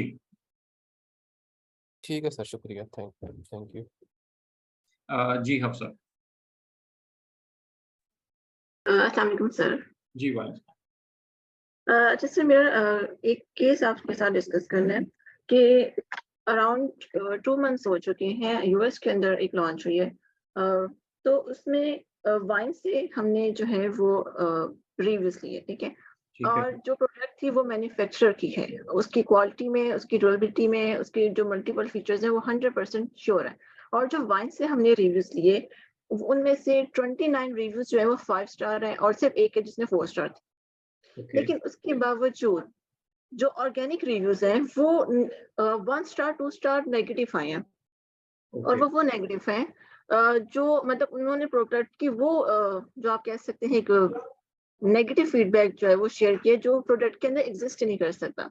तो माइट बी पॉसिबल शायद ये कंपैटिटर की तरफ से एक आप कह सकते हैं कि अटैक हो सकता है। तो सर इस सिनेरियो को हम किस तरह से जो है, क्योंकि नेगेटिव रिव्यूज जैसे ही आते हैं, अभी रिसेंटली भी एक ये लिस्टिंग का ही केस है जो सॉर्ट आउट कर रही हूँ कि 5 स्टार जो उसकी रेटिंग्स है वो 8 है और 1 स्टार जो रेटिंग है वो सिर्फ 1 आई है और उस लिस्टिंग की जो रेटिंग है वो 4.5 से डायरेक्ट 2 स्टार पे चली गई है, जो कि अभी नहीं समझ आता कि किस तरह से होगा कि एक रेटिंग की बेस के ऊपर अमेज़न ने उसकी जो टोटल रेटिंग है वो 4.6 से 2 के ऊपर लिया है। माइट भी शायद टेक्निकल ग्लिच हो, लेकिन सर इसकी रीजंस क्या हो सकती हैं? उनके रिव्यूज, नंबर ऑफ रिव्यूज कितने? सर उनके टोटल नंबर ऑफ रिव्यूज जो है ना वो 2 है 5 स्टार और रेटिंग्स जो है वो 8 है। ओके, सो एक्चुअली जो नेगेटिव रिव्यू है ना वो उसकी जो कैलकुलेशन है जिस तरीके से अगर आप प्रोपोर्शनेट करें तो वो कम रिव्यूज में ज्यादा अफेक्ट करता है। इसी तरीके से पॉजिटिव रिव्यू भी कम रिव्यू में ज्यादा, मतलब अगर आप उस पर एक पॉजिटिव रिव्यू लेके आ रहे हो, लेके आ जाते हो तो आपको अच्छा इम्पैक्ट जो है वो उसका नजर आएगा ओवरऑल रेटिंग में। तो वो कम रिव्यूज पे ज्यादा इम्पैक्ट करते हैं क्योंकि वो वेटेड एवरेज मेथड के ऊपर उसकी ओवरऑल रेटिंग जो है वो कंप्लीट हो रही होती है।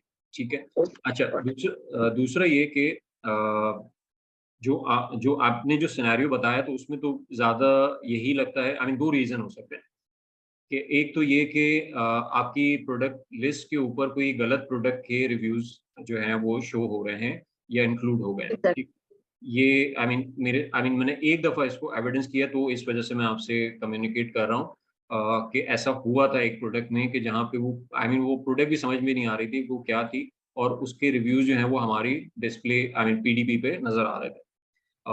सो एक तो वो इशू हो सकता है, दूसरा मोस्ट लाइकली ये किसी कंपैटिटर का अटैक हो सकता है। सो उसमें कोशिश ये करें कि या तो एक तो तरीका ये है कि आप अपनी सेल्स वेलोसिटी बिल्डअप करके रखें, क्योंकि अगर आपको वाइन रिव्यूज पॉजिटिव मिले हैं दैट मीन्स कि आपकी क्वालिटी अच्छी है, तो इवेंचुअली जो आपको organic review I mean realistic organic reviews जो मिलेंगे वो अच्छे ही होंगे, बेहतर होंगे। तो आप जितना सेल्स वेलोसिटी जल्दी बिल्डअप कर पाओगे वो आपकी रिव्यू वेलोसिटी भी वो उतना जल्दी टैकल अप हो जाएगी और आप वो रेटिंग जो है वो अचीव कर लोगे।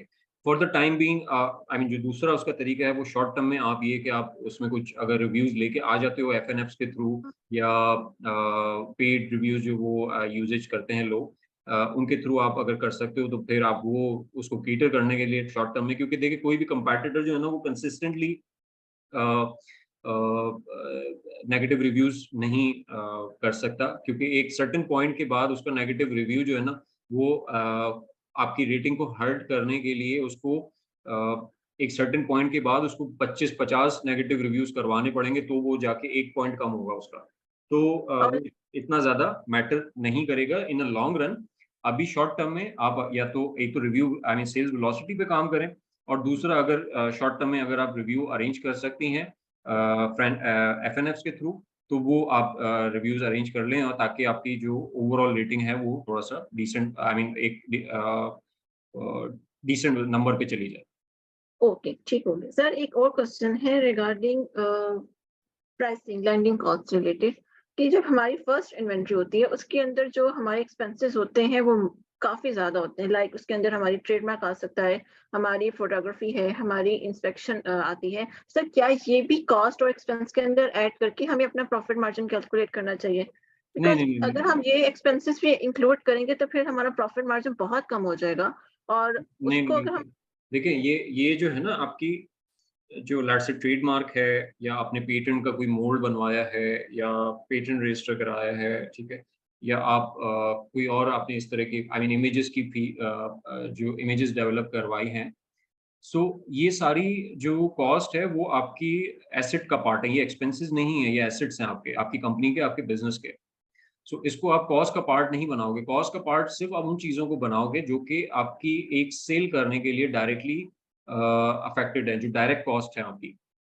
डायरेक्ट कॉस्ट में क्या आता है? आपकी इन्वेंट्री की प्रोडक्शन कॉस्ट है, शिपिंग कॉस्ट है, उससे रिलेटेड वेयर हाउसिंग कॉस्ट है, उससे रिलेटेड एडवर्टाइजमेंट कॉस्ट है, उससे रिलेटेड लेट्स से ट्रकिंग वगैरह की कोई कॉस्ट है, ठीक है, उसकी पैकिंग, रीलेबलिंग, इस तरह की अगर कोई कॉस्ट है, ठीक है। सो वो कॉस्ट जो है वो आप अपने मार्जिन्स कंप्यूट करने में सॉर्ट ऑफ ले सकते हो, लेकिन इस तरह की कॉस्ट जो कि लॉन्ग टर्म में आपको आपके राइट्स एंड ऑब्लिगेशंस जो हैं वो डिफाइन करता है, तो वो सॉर्ट ऑफ आपका एसेट्स हैं, वो उसको आप एक्सपेंस में इंक्लूड नहीं कर सकते, या एटलीस्ट कर तो सकते हैं आप, आपकी मर्जी है, आप करें ना करें, लेकिन करना नहीं चाहिए। प्रॉफिट मार्जिन बहुत कम हो जाता है, और फिर सर इसके बेस के ऊपर क्लाइंट डिमांड करता है कि आप मेरी जो सेलिंग प्राइस है वो इंक्रीज रखें, हालांकि इनिशियली नहीं, वो गलत कर रहे हैं ना, वो एक्चुअली आप उनको Yes, फाइनेंशियल नॉलेज exactly. नहीं है कि वो Exactly, sir, इनका बिल्कुल। प्रॉपर्ली फाइनेंशियल ट्रीटमेंट क्या होता है।